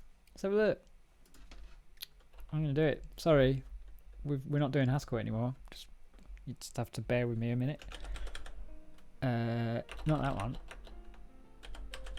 And you missed my rant about doing open source stuff as well. That was a good rant. Not Twitter. Twitch. There we go. And I want to go to that one. Yeah. And how basically people that moan about what you're doing for free can piss off. That was essentially my rant. I was able to raid Christoph and a few other folks as well, like Andre. Maybe you just blocked me. I totally agree with the piss off. Yeah, piss off. If you don't like it, go find another show. Or if you don't like the open source, go do your own. Stop moaning. Christ. All these moaners. What are they doing? And I mean, I love moaning. Like, don't get me wrong. But I'm not going to do it in a way where it's, I don't know, it's like, it's a bit snide, isn't it? It's like, ew, I don't like the way your CSS is laid out. Fuck off. Take your CSS. It's down here in preferences, isn't it? I get so easily distracted. Channel? I think it's down here. I saw it. Raid. See? Allow all raids. Also not a huge fan of folks suggesting what OSS contributors should do in their free time. Yeah! Should do more documentation. I mean, I understand. Sometimes I understand the drive to documentation. But on the flip side, I also... the only places I think it's needed is like in core stuff. I think in core stuff it kind of, you know, there's multiple people that sort of touch that. So that's okay, you can have a drive, but I still don't think like, oh, it's the you know, the end of end all. But in libraries, if someone's gone to the effort of making a library, I mean, whatever. If they don't have docs, then it's just, I don't know. It doesn't really matter. They've spent the time to do it. I'm not going to have a go at someone unless it's owned by a company, which a lot of open source isn't really, let's be honest. They just like to use it. And that's the other bit that sucks. Yeah, they just... Oh yeah, so this bit, my mind's like a... Raid. Allow all raids. Hold on a second. Where is it? I need to do something like here. We can change that. No, they're definitely not. Definitely not. So I've clicked there.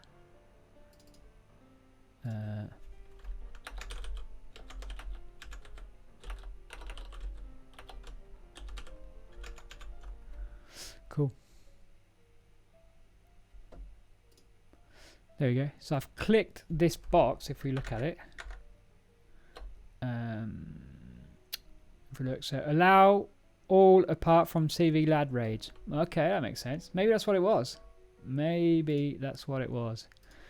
Maybe that's why it just didn't work. Oh, everything's just shrunk. Yeah. Oh, maybe I've gone too small now. Oh, there we go. Yeah, I know. Can you imagine it? Why is it in caps as well? And it's not even put the FP at the end. Like, magical. So yeah, I don't know what happened there. Yeah, so OSS, do what you want. Stuff them. And especially when you get like, and that's the thing, because people just burn out the poor buggers. You know, I did some, luckily, that's kind of why I've sort of veered away from doing my own repo. I always help out other people, because I just don't want that responsibility. I don't want people, you know, because I think I'd potentially lose interest.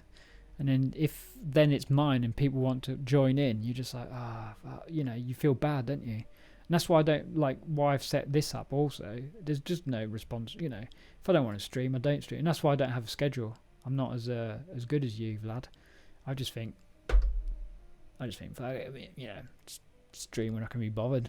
If you catch me, you do. If you don't, oh well, never mind. Right. What was I doing here? Type classes. What time is it? Yeah. I will finish this because, I mean, we might as well, mightn't we? As a similar idea, there are some type classes which allow you to make certain assumptions about the monad stack below. For instance, you often don't care what the exact stack is, but you just need IO to exist somewhere on the stack. This is the purpose of monad IO. There it is. You know, I kept saying by accident lift IO. I think this is where it's going to come in, or it's not going to show us it, but never mind. So the class monad M is a monad IO M, where lift IO, oh there it is. It's not going to mention it, just in the next line. It's an IOA MA. Okay, so it's basically lifted the IO, is going see ya, and then putting it back inside the A, back inside the A back inside the M, which is the monad M. Okay, so that's what lift IO does. Let's see it. We can use this behavior to get functions to print even when we don't know the exact monad. Yes, so the idea being is when I guess monad IOM debug func do lift IO. Yeah, so whenever a lot of times when you're trying to do like some debugging and then you just do a print and then it just complains at you saying you suck, why, you know, but this is the reason. Yeah, you have to it'd probably be lift IO, or you can try lift. So one final note, you cannot in general wrap another monad with the IO monad using a transformer. Another monad with the IO, so you can't have, oh yeah, so you don't really want the IO monad on the outside. You can, however, make the other monadic values the return type of the IO action, of an IO action. Oh, okay. IO there, this type makes sense, this does not exist. Yeah, well, I should hope so. Oh yeah, oh, that's not very nice. Cool. So, summary. Now that you know how to combine your monads together, you're almost done with understanding the key concepts of monads. You should probably go outside now. Sorry. I mean, as long as I'm entertaining myself, that's what counts. You should probably go out now and start writing some pretty complex code. Or not. But to truly master, like Zen. Oh, I've just put like I should probably... Oh, that's okay. It's not in the way. It is now, though. It's a new filter I've got. It's called Glass. Anyway, but to truly master monad, like the Shaolin monk that you are, you should know how to make your own. And there's one final concept that you should understand for that. This is the idea of type laws. Oh, my favourite part. Yeah. I like this part when you're using it, you know, and you're doing that part. The laws bit, that's when my brain just goes, oh, laws, yeah. See ya. Or like this. Each of the structures we're going over in this series has a series law associated to it. And for instance, of these classes, to make sense, they should follow the laws. I'm just a lawbreaker. That's probably why I don't do it. Part 7, to make sure you know what's going on.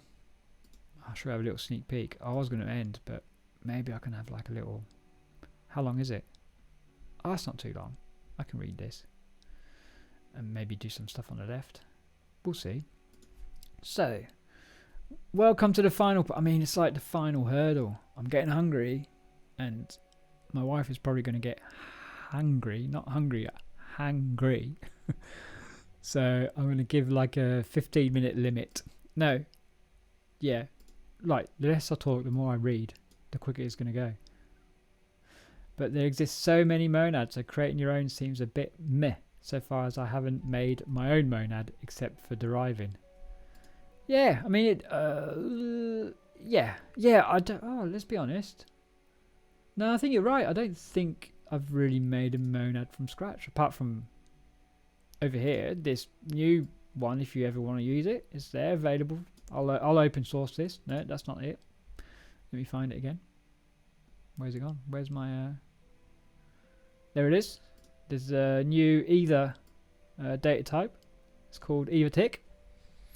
And it returns left tick or right tick. So, yeah. If anyone wants to use that, it's here for you. But yeah, generally, yeah, there's so many monads. Maybe with transformers, though, you might want to do those. I think they're more likely to be things you mess with. So where was I? Oh, I should read, shouldn't I? So far, we've learned the most concrete details you need to order the monad in our programs. In your programs. I was being plural. But there's still one more abstract concept we should cover in relation to all these structures. This is a notion of structural laws. Breaking the law, breaking the law, breaking the law.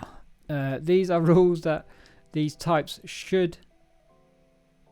these type classes should to follow. What? These are rules that these type classes should to follow to meet. Should follow to meet. Hold on. I wish you could do this on websites. You generally... hold on. I'm going to read that. But first I'm going to do...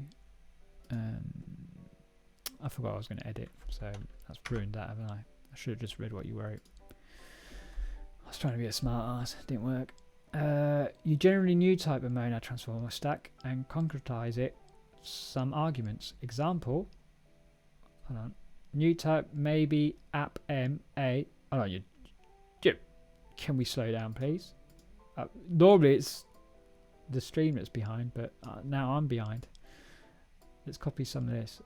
New type map m a map m run app reader t except. Oh, okay. So like when you're yeah. So the map m, so you're nesting stuff inside. Oh, I did show an example of that, didn't I?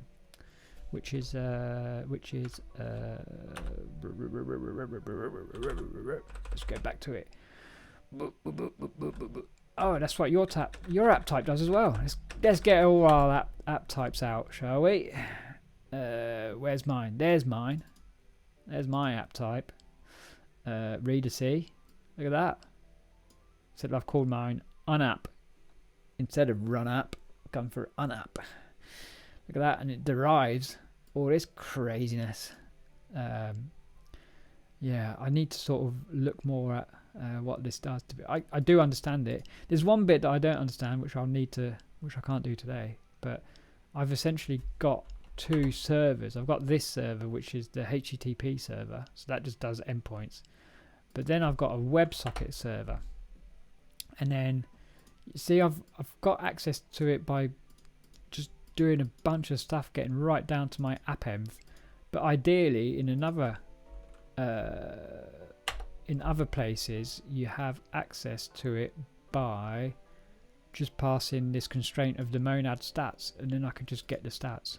And I wasn't able to pass that around. But then if I try and monad, yeah, it doesn't. Another day. Shut up, Vince.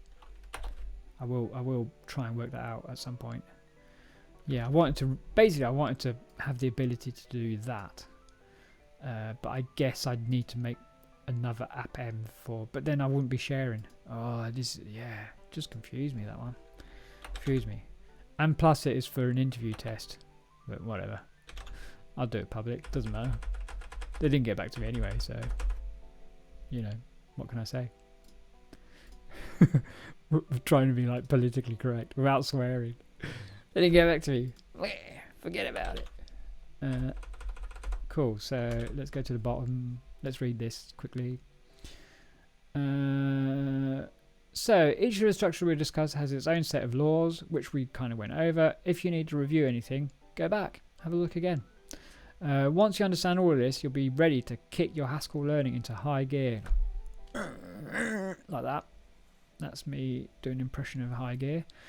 Except every cars are pretty much automatic now. Download our production checklist. Yep. So life without laws. So they went, thanks for the code, we'll use it. Which ones did that? I'm lost on that one. I need to have like a buffer, like a, you know, like the same buffer. Oh, the interview. No, it wasn't. It's pretty basic. It was basically saying they wanted, the idea of the test was, we want to get some stats out of a running server via a WebSocket. And that's basically it. So I think the idea is that, and I think it's just been a task. I mean, I've got a friend, Sasha, that applied and he got exactly the same task. So it wasn't a case of like, you know, we'll use the best answer. And it wasn't, to be fair, when I started, it took me, they said spend 2 hours. That's kind of where I cheated a bit. It took me about sort of a week, maybe 2. Because there was like the dead simple solution, but I just thought, well, it's not very extensible. Sorry, you can't really extend from that. Because they said, I'll make a POC, like a proof of concept. But I think in a proof of concept, when you start an application, at least have it so you can expand it. So that's why I started using monads for, you know, the app environment and things like that. So and then in doing so, because I didn't really, because I was doing Yeeside, I don't really do too much servant from scratch. So I had to learn Y and servant from scratch. So that's one. And then I had to learn how to do the WebSockets. So it was like, you know, a bunch of stuff. And then I sort of started learning about the, you know, like passing the monads around and having that constraint and stuff like that. So in fact, I learned a bunch of stuff, but it didn't take me 2 hours. And then I'd sent it back and then they've just not replied to me. So, you know, maybe it wasn't right. Or maybe it's just too good. That's the way I like to look at it. Yeah, it's just too good. That's why I'm not finding a job. I'm just too employable. People are just too scared of my... yeah, it's probably not skills, unfortunately. Too scared of my... don't know, something. Right, back to this. Instead of my... and I'm being positive. I'm just kidding, by the way. It just happens, you know. It's just the route. Unfortunately, because I've worked for a lot of startups, I'm become very accustomed to this looking for new job lark. Because, you know, either companies go down or, you know, they totally change their direction. I've worked at places that have just been like, yeah, we're green tech. And then next minute, oh, we're looking after oil companies or some crap. And it's like, wow, nice. I'm off. And otherwise, it's just, you know, they're too small. And you're like, yeah, we've got this great idea. Oh, we can't pay you, by the way. Oh, okay, cool. Thanks. Might have thought about that before you employ people. What's the time? Oh, I've totally way ranted. I could have probably finished it by now. Each of the type classes has 1 or 2 main functions. So as long as we implement those functions and it type checks, we have a new functor applicative monad, right?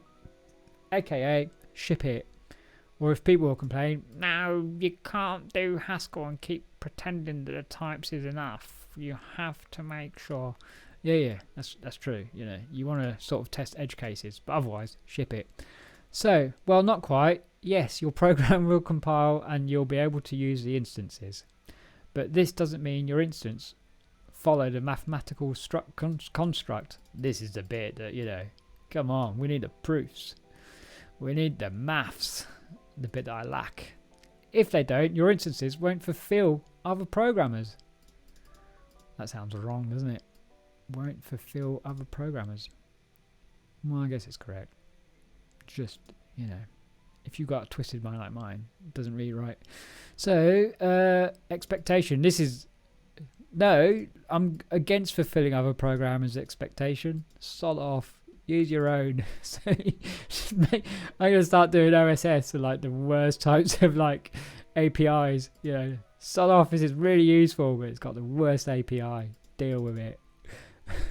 Just be like anti-OSS. No, I'm not gonna get far, but I'll have fun. So each type class has its own laws. For instance, let's think back to gov directory. Ugh, I can't. Is it in here? There it is. Look, we're thinking back to it. So gov directory is a type, and it looks like it's just something to do with law, government. We created a functor article. So basically, my code API is just garbage. Yeah, that's it. Just literally, just give them like a load of bin emojis and just go deal with it. But somewhere hidden in there that only you know is like the really, really good uses. And don't do any docs. Not even docs. Don't do any what do you call it? I forgot the name of it. You know, when it goes on here, something or other. Don't do any of that either. Oh look, I've had a thing.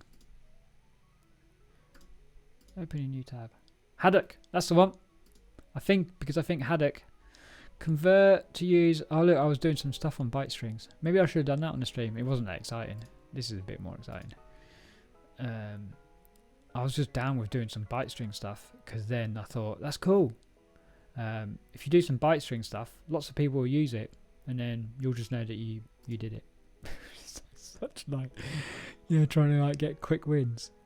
Oh, I'm not reading this at all or doing any coding. I should just do a podcast, shouldn't I? That's where I'm going wrong. So, so there it is. Oh, so I went and brought it up, and they just showed it to us anyway. Instance functor of gov directory where fmap old directory returns a. Okay, yeah, I guess we can do that. That makes sense. Should we copy it? Because I guess it would. Oh, didn't we do it? Oh, we've done it below anyway, haven't we? There it is.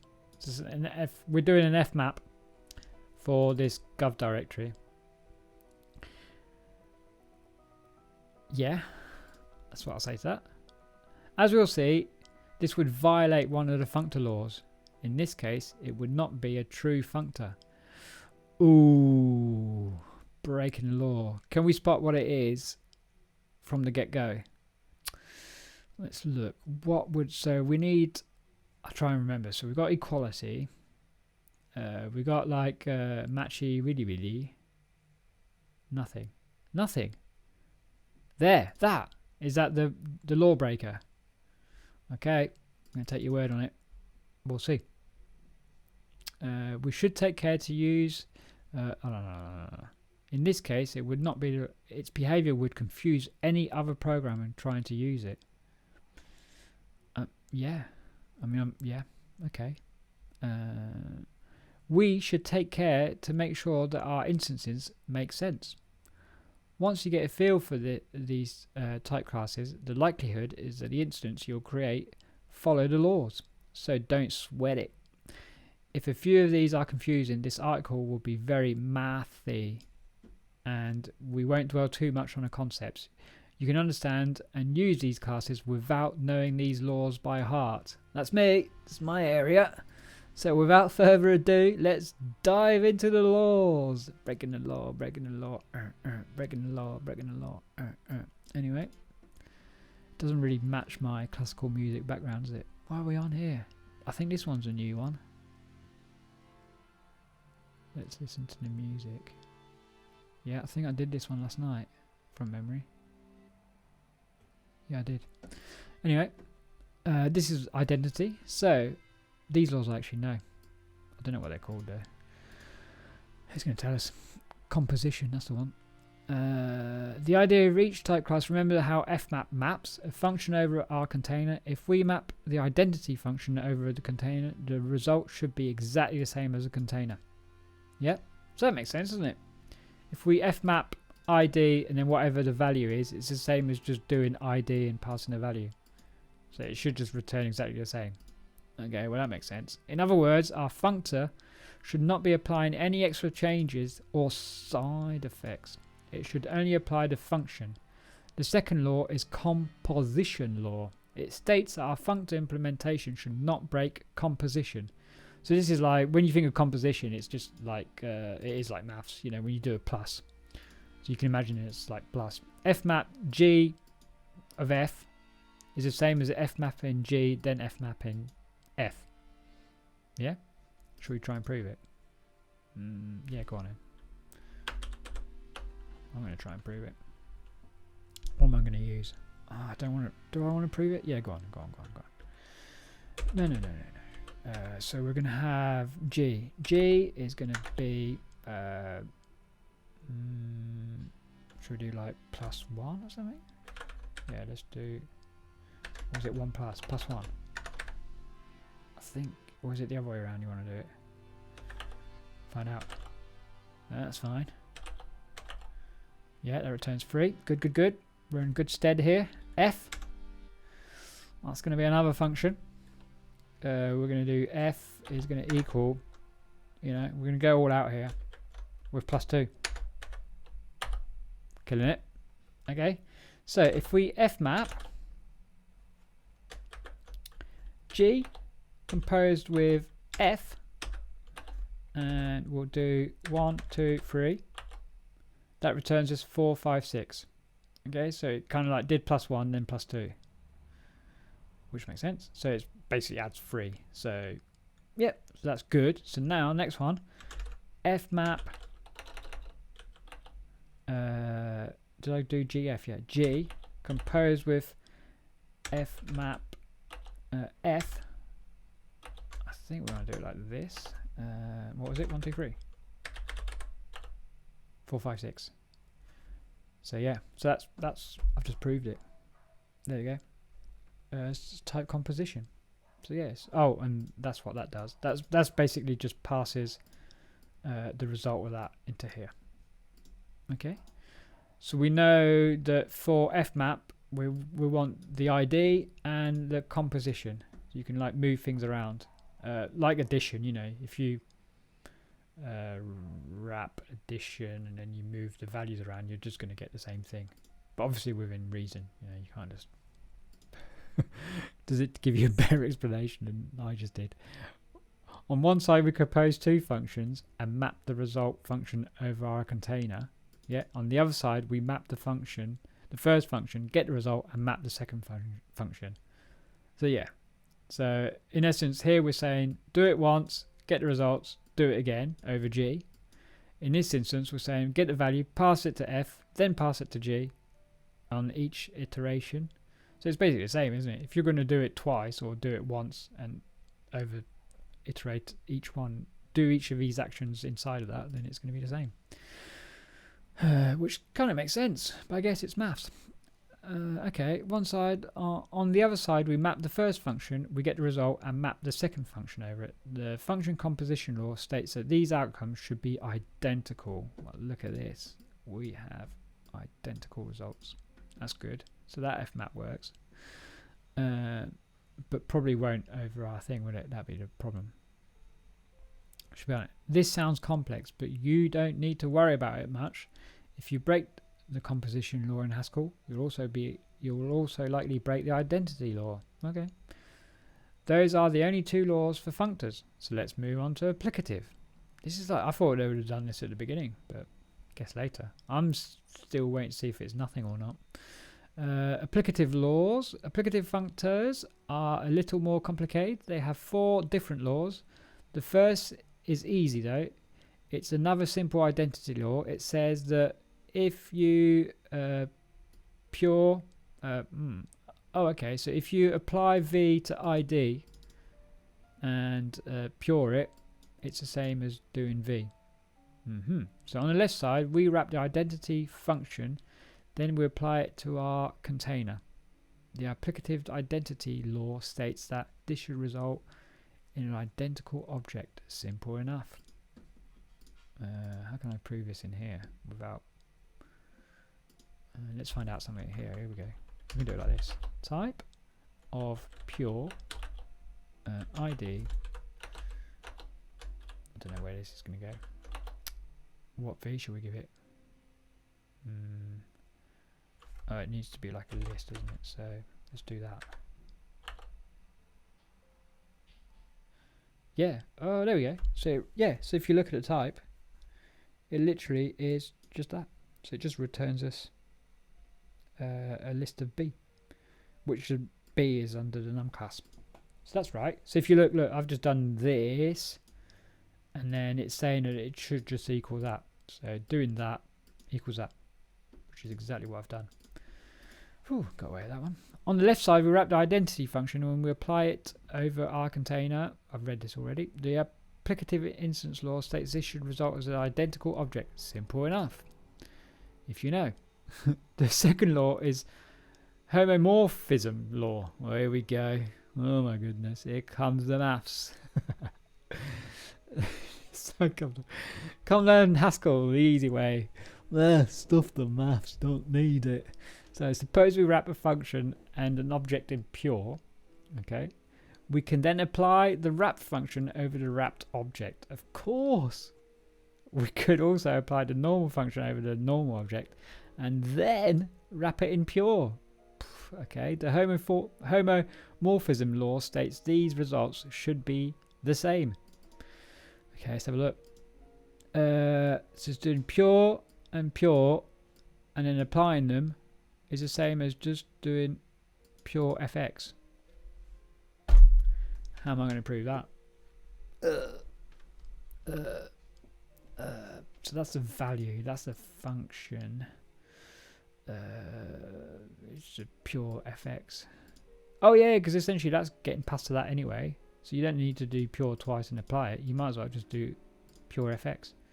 Makes sense? I get that. If you don't get it, I'll try and explain. But I think I get it. We should see the distinct pattern here. The overriding thing of almost all these laws is that our types classes are containers. Yep. The type class function should not have any side effects. All they should do is facilitate the wrapping, unwrapping, and transformation. Okay, yes, you want to make sure that, you know, if you're doing this, because you don't want it to, the ability to just run f and x with pure to change. If you do, for some reason, then something's up. Something's up. The third law is the interchange law. It's a little more complicated. Whew, okay, so don't sweat it too much. Cool. What I'll do is I'll rely on other people to do the homomorphism laws for me. No, go on, let's learn it. That's not the attitude. It states that in order that we wrap, things shouldn't matter. On one side, we apply any applicative over a pure wrapped object. On the other side, first we wrap the function, applying the object as an argument. Then we apply this to the first applicative. These should be the same. Okay, well the explanation I didn't quite get, but I can just go over this stuff. So if we do pure y applied to u is the same as, oh, okay, oh, pure y applied to u, same as doing u, so, oh, yeah, okay, I think I see it. I think, so the u, because that's like waiting for something to be here in front of it, I guess the u would go there. Yeah, I don't know about this one. Okay, I'll do this bit, which is, I'll do that bit. Don't sweat it. Cool. So the final applicative law mimics the second functor law. It is composition law. It states that the function composition holds across applications within the functor. Cool. Yeah, so this seems to make more sense. W, and then you pass it into composition, and that returns pure, which is the same as wrapping those two up, and then the results of that into U. VW with U, but then you add this extra bit. Okay, the sheer number of laws here can be a little overwhelming. Remember, the instances you make will probably follow the laws. Okay, let's move on to our final example, monads. I don't know if this has been any help to me. Monads have three laws. The first two are simple identity laws, like our other classes have had. Return. So return bind to F is just F. Return A bound to F equals to F. AF. Yeah. And M bind to return is M. Returns just F. Oh, because it's got return. Yes, okay, that makes sense. I'm with you now. Sometimes it throws me because hold on here. Has it thrown me? Is that is return bound to A? It must be bound to A. Return A, so that wraps it in a monad. Then there's our function takes. That equals to F. Or is it A to F and then you return it? M return. Okay, well that makes sense. You're literally just passing on of that and you're returning it. So there are the left and right identities. They state effectively that the only thing the return function is allowed to do is wrap the object. Yep, sounds familiar. It cannot manipulate the data in any way. Our main takeaway from these is that the following code examples are equivalent. Okay, see, this I understand more than that. So IO string do get line string return string, yeah, is the same as IO string get line.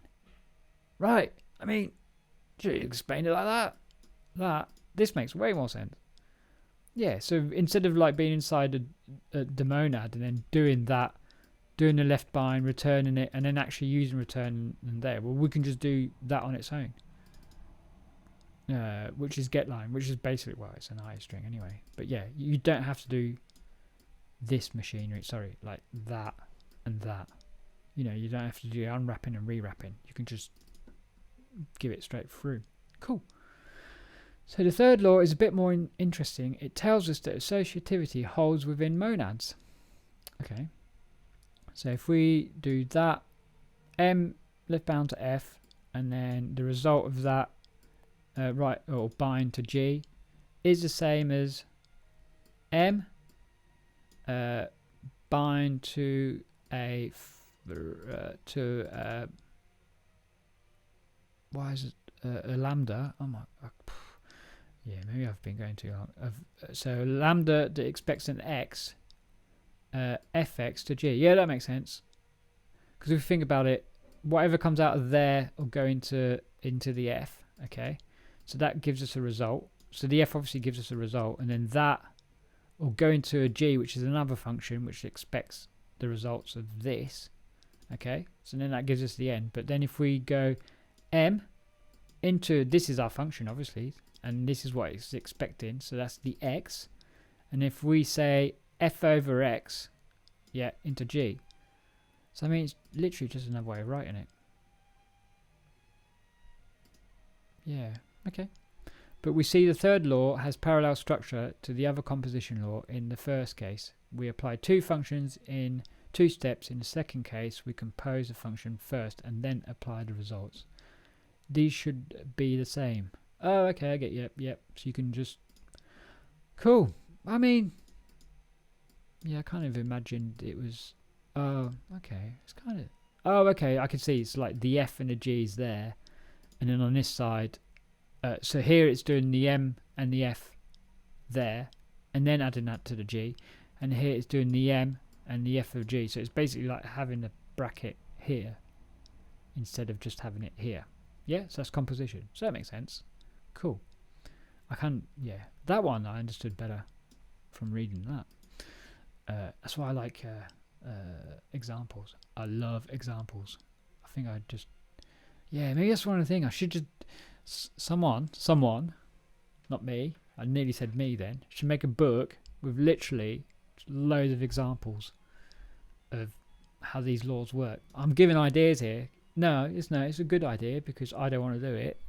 But yeah, it's just like loads of examples of things. Actually, it doesn't even need to be a book. It could be a repo with loads of examples. If anyone's listening that's interested in doing repos with certain things like this, wink. If you're still there, someone. Yeah, and then it just explained laws, but in code examples. That'd be really good, like this. So I looked at that and I was like, ugh, saw that, thought, oh, I get it. But maybe that's my brain. Maybe it'd be, maybe it's a selfish request, just to help me out. Thanks. Even though I use them all the time, I still don't particularly know these laws by heart. I definitely don't know by heart. Blah, blah, blah, should be preserved over wrap and function. Oh no, we didn't read this bit. But we see the third law. In the first case, we apply two functions to two steps. In the second case, we compose a function first, then apply the results. They should be, well, these should be the same. So in summary, there are two main ideas for all the laws. First, identity should be preserved over a wrapper function, like pure, return. Second, function composition should hold. Okay, that's cool. Checking the laws. Checking the law, checking the law. Oh, we're nearly there. Cool. As I stated before, most of the instances that you come up with will naturally follow these rules. Just magic. But like Gaffer mentioned, there's so many out there that are already done for you. It's fairly rare that you need to do it. But I guess it's good to know. You know, if you then want to make your own. When would you? Oh, yeah, maybe you'd make a library, and it'd have its own monad instances. But like Vlad said, you're more likely to do the monad transformer stuff. You know, if you want like an app environment and things. But I guess if to do those, you'd still need the knowledge of the stuff below. Yeah, maybe. As I stated before, most of the instances that you come up with naturally, yep. As you get more experience, I keep rereading myself, this will even more true. Yet, it also pays to be sure. Haskell is an excellent tool for verifying instance passes a certain law. Quick check, quick check. Yeah. This utility is quick check. It can take any certain rule, generate many different test cases on the rule, and verify the rule holds. In this section, we'll run a few tests on gov directory functor instance. That went click. We'll see how quick check proves its initial failure and ultimate success. First, we need to implement the arbitrary. Yeah, maybe we should do that in one. I've done it not quite. I've got a fair amount. It's the hardest bit is this arbitrary stuff. Once you have one of them, you could just pass it to anything. Yeah, that's kind of like the instance, setting that up, and then after that, that's pretty much the hardest bit. This. And once you've got one of those, you can then just pass it along to lots of different functions that quick check comes with. Like this. Okay. Yeah. Idea. How can I keep that as an idea in my head? Because I'll definitely forget. We should do we'll learn a quick check, because I've been meaning to get better at it. Quick check. Oh. I have a code base but no test. There, don't worry about it. It's fine. If it compiles, ship it. The hate comes in. Quick check tutorials. I'm going to look for some good tutorials on quick check. I think there was some in the Haskell book. It goes over a little bit. But I can't remember them ever really sticking in, to be honest. So I'm going to try and see if someone's written a blog post or something, and we can go over it. So many different test cases on the rules, and verify the rule holds. In this section, we'll run a few tests. Blah blah blah. We can do this as long as the inner type is also okay. Hold on, I need to read that bit.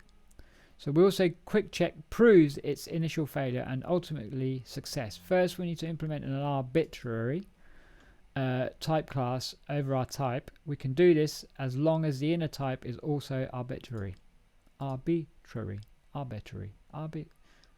It's one of them weird words where I know I'm probably saying it properly, it just sounds weird in my head.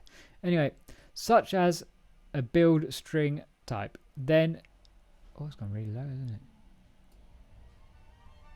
That's a low one, that one. Well, I'll have to adjust the volume on that. It's very low. Then we'll use all the other arbitrary instances that exist over our inner types. Okay, so what does this do? Oh, it's going to do one for each, you see. So that's the function arbitrary, yeah. And we're saying we're making an instance of arbitrary A. Arbitrary is gov directory of A, yeah, which makes sense. So if we look at our gov directory, where was it? Gov. There we go. So gov directory expects an A, and each bit of A pops it in there.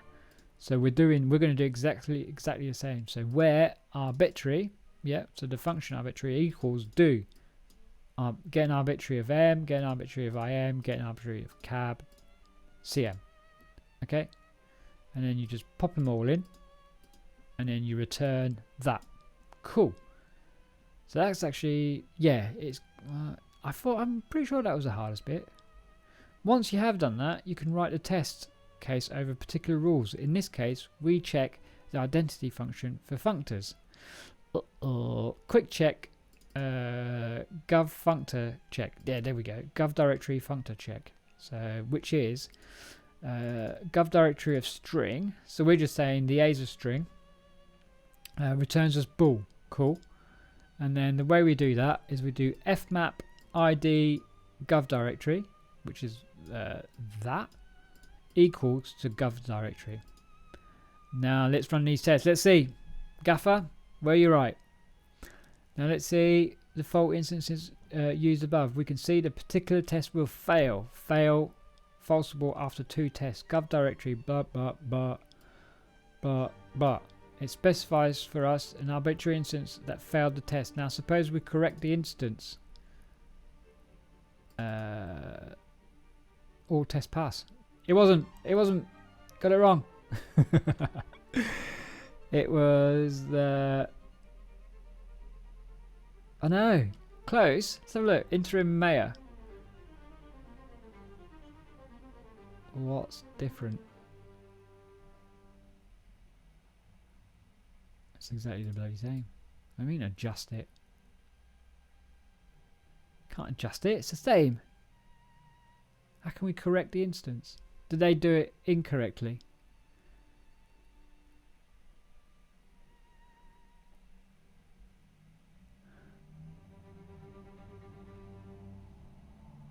Oh no, you were right. You're right. Look, I'm looking on here. You were 100% right. No, we'll give it to you. Take it back. I was looking at the one that we'd already made, and that's obviously correct. This is not, because that's always going to return. Yeah, you're good. Take it all back. Winner, today's winner. For that, you're going to get this somehow, maybe. Is that working? Yeah, it is working. There you go. That's for you. No worries. That's for me. For don't know why, but that's the prize for today for doing something. I need to make more of these little gifts. They are fun to make, but it just take a while. Okay, right, we're getting to the end. I've got to get to the end. That fail, it specifies for us the arbitrary instance that failed the test. Now suppose we correct the instance, which was already correct, and we get them to pass. There we go. This wraps up our series on monads. Remember, if any of these concepts are still fuzzy, don't hesitate to go back and check them out. Sweet.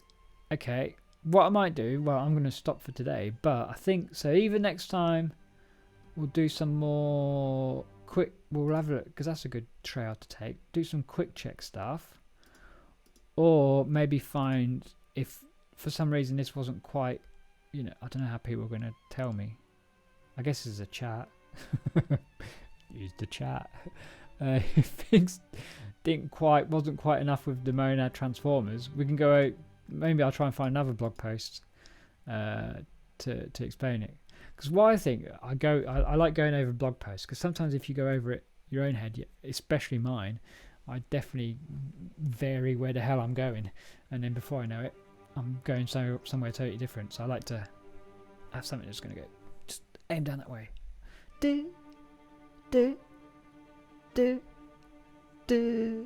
Okay, see? Prime example. Just did it then. I got into the classical music. Cool. Yeah, so we'll do that. Or maybe look, but I've still got to also, to people that want to learn, because we're still doing this as well.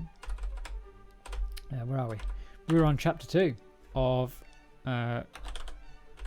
learning Haskell basics. So I've still got to go back to this. I don't want to sort of laid out on the side. There still needs to be some, you know, like just good. It's, you know, yeah. It's just good. It's just good. It's good to go over basics. Just keep going, room, and hopefully you'll remember all your laws for stuff. Or if not, it's good to. I think it's good for starters as well. People that want to come and learn some more. This is fun. It's like, hey, check this out. Especially when you see me fumble over like a really simple laws. Really simple functions, trying to work them out. Because then that just proves that, you know, you could be, I guess, technically employed Haskeller and still very much get things wrong. You know, it's not all like the. Because that's another thing. Like, I guess like Haskell's wrapped in this. I'm a mathematician. I know everything. Nah. Seriously, you can be in production Haskell without being the crazy PhD mathematician that's, you know, knows every single law backwards. And because ultimately what happens is you end up writing code that's just too goddamn crazy. It's like so beautiful, but no fucker can use it. There's like, what was going on? You know, the idea of a code base is you want multiple people to be able to use it. You know, it's not a brain. Because I think that's what can really interesting, which is great about Haskell. One, it's not really hard to learn, but it's the level of learning it's like great. You know, I got to far higher level doing JavaScript in a far shorter time, just because I guess it gets to a certain point. But with Haskell, you can really start. There's so many areas. You know, if you start going down the type level programming and type info, there's just different areas because of its academic background. And I guess the production side of it is what's now more and more coming out, which is why more of us thickos that aren't PhDs are turning up from the weeds, just going, hey, by the way, you know, you could do this in production. You can have like quite nice applications without being absolutely crazy. Why don't you try that? And then you'll have more people doing production Haskell, and I don't know. But yeah, it's like, what was it? Haskell's specifically good. Oh, I can't remember. There's a saying, isn't there? There's one, but never mind. Cool. Right, I'm gonna call it a day. I wonder if like VLADs. Whoa. That changed, didn't it? I'm gonna see is VLAD hosting now. I don't know if he's hosting. Normally starts maybe in like a minute or so. What we're gonna do? Vlad? Oh, hold on. FP? No. FP. Okay. Let's go to Twitch then. Twitch? Oh, CV lad. Bleh. Is he hosting yet? Oh! Hold on. How long? 9 minutes. So if I raid it now, okay, now we're gonna see how this stuff works. I don't have a clue. Because I guess he's gonna start in a minute, isn't he? There. Raid. CV. Oh. Look at that. We just don't like each other. Just can't raid each other. CV lad. Look at this. That's well good. Oh well, at least it's not one way. At least it's like he can't raid me. I can't raid him. That's so good. Okay, well the alternate option is I'll pop this in here. What's he working on today? So look, schedule. Saturday. Oh, it's open. Could be anything. Maybe he's got it off. I don't know. Maybe he's not put it in yet. But here it clearly says 8 minutes, 7 minutes. But he's been active for like... Oh no, have we just missed it? This is the old one. Maybe he's not streaming today. I mean, that's what the thing says. I don't know why I'm... Have I just gone to the beginning? Yeah, I have. Would have been silly to wait for that, wouldn't we? Next stream will be Sunday. Okay. Well, maybe that's why I can't raid. Can you only raid if someone's active? Maybe that's the thing. I don't know. He did say a second when he was hopped on that he was on today, so I don't know. Maybe he's not. Maybe I misread that. Cool. Anyway, on that note, I'm going to have some food. thanks for coming. It were right great. And then yeah. Oh, for online, yeah, that's what I thought. I don't know. I'm like allergic to Twitch, I think. But never mind. It's getting there now. Cool. Well, thanks for coming. And yeah, maybe I'll get bored tonight. I don't know. If not, maybe tomorrow. It's just raining all the time, so I've got nothing else to do, basically, which is good, you know, for people that want to learn stuff. But then once it's any sort of sun, just won't see me again. Cool.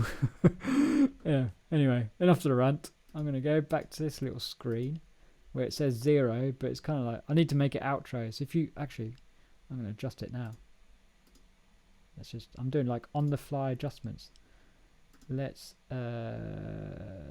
duplicate the shot. Yeah, we can do that. Look, this is like on fire here. What do you put on the outro? The stream has ended. Yeah. The stream has ended. Yeah. Let me go to there. The stream has ended. We'll get rid of that. We'll put that there. There we go. There we go. Okay. Well, I'll say goodbye and you ready? See you later.